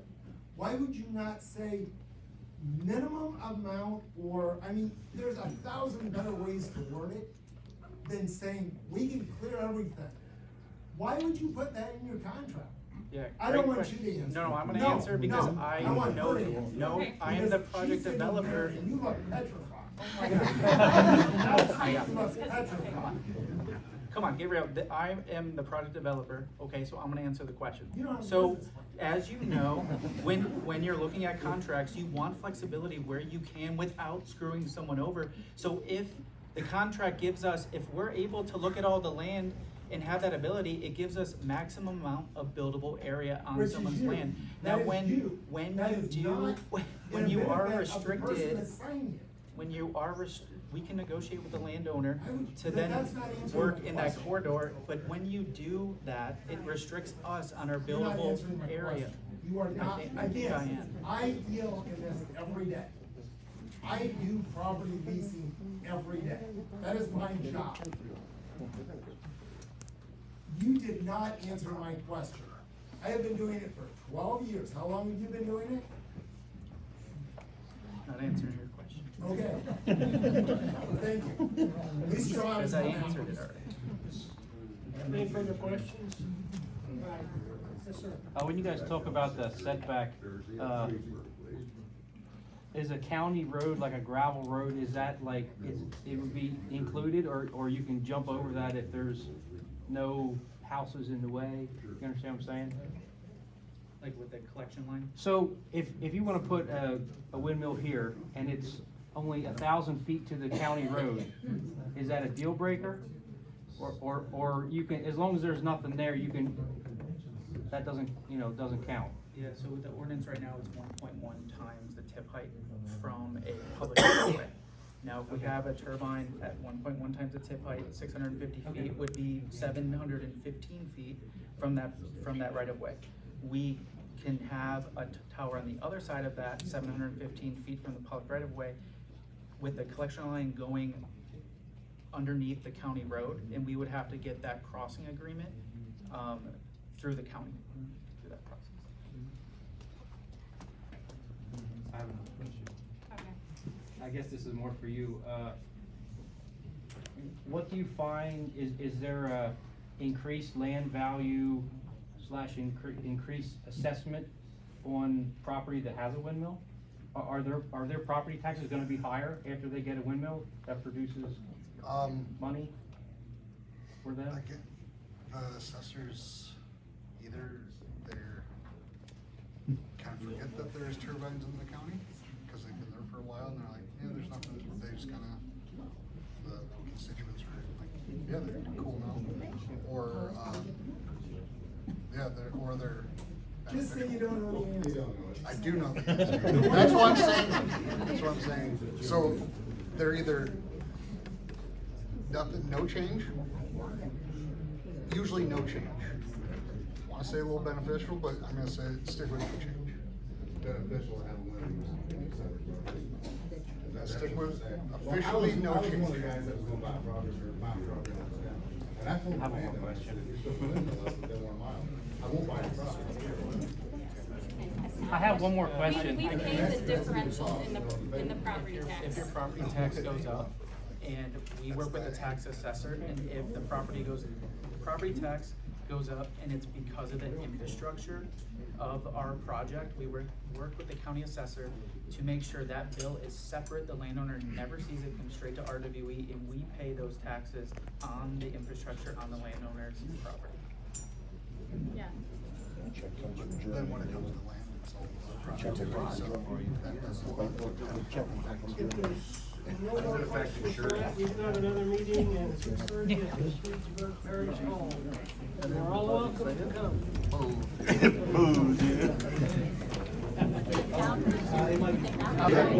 Did you hang with it? Did you fast forward? Whatever you do, back it up, watch it again. It's all there for you to hear from the folks' mouths that were here tonight. It's all been brought to you by Grinder Auto Body, Car Doctor, McDonald Boneyard, Hinshaw Trailer Sales, Girling Repair, B&B Propane, and the family of Jet Stops. I'm your host, John Bain. Stay friendly, Southeast Iowa.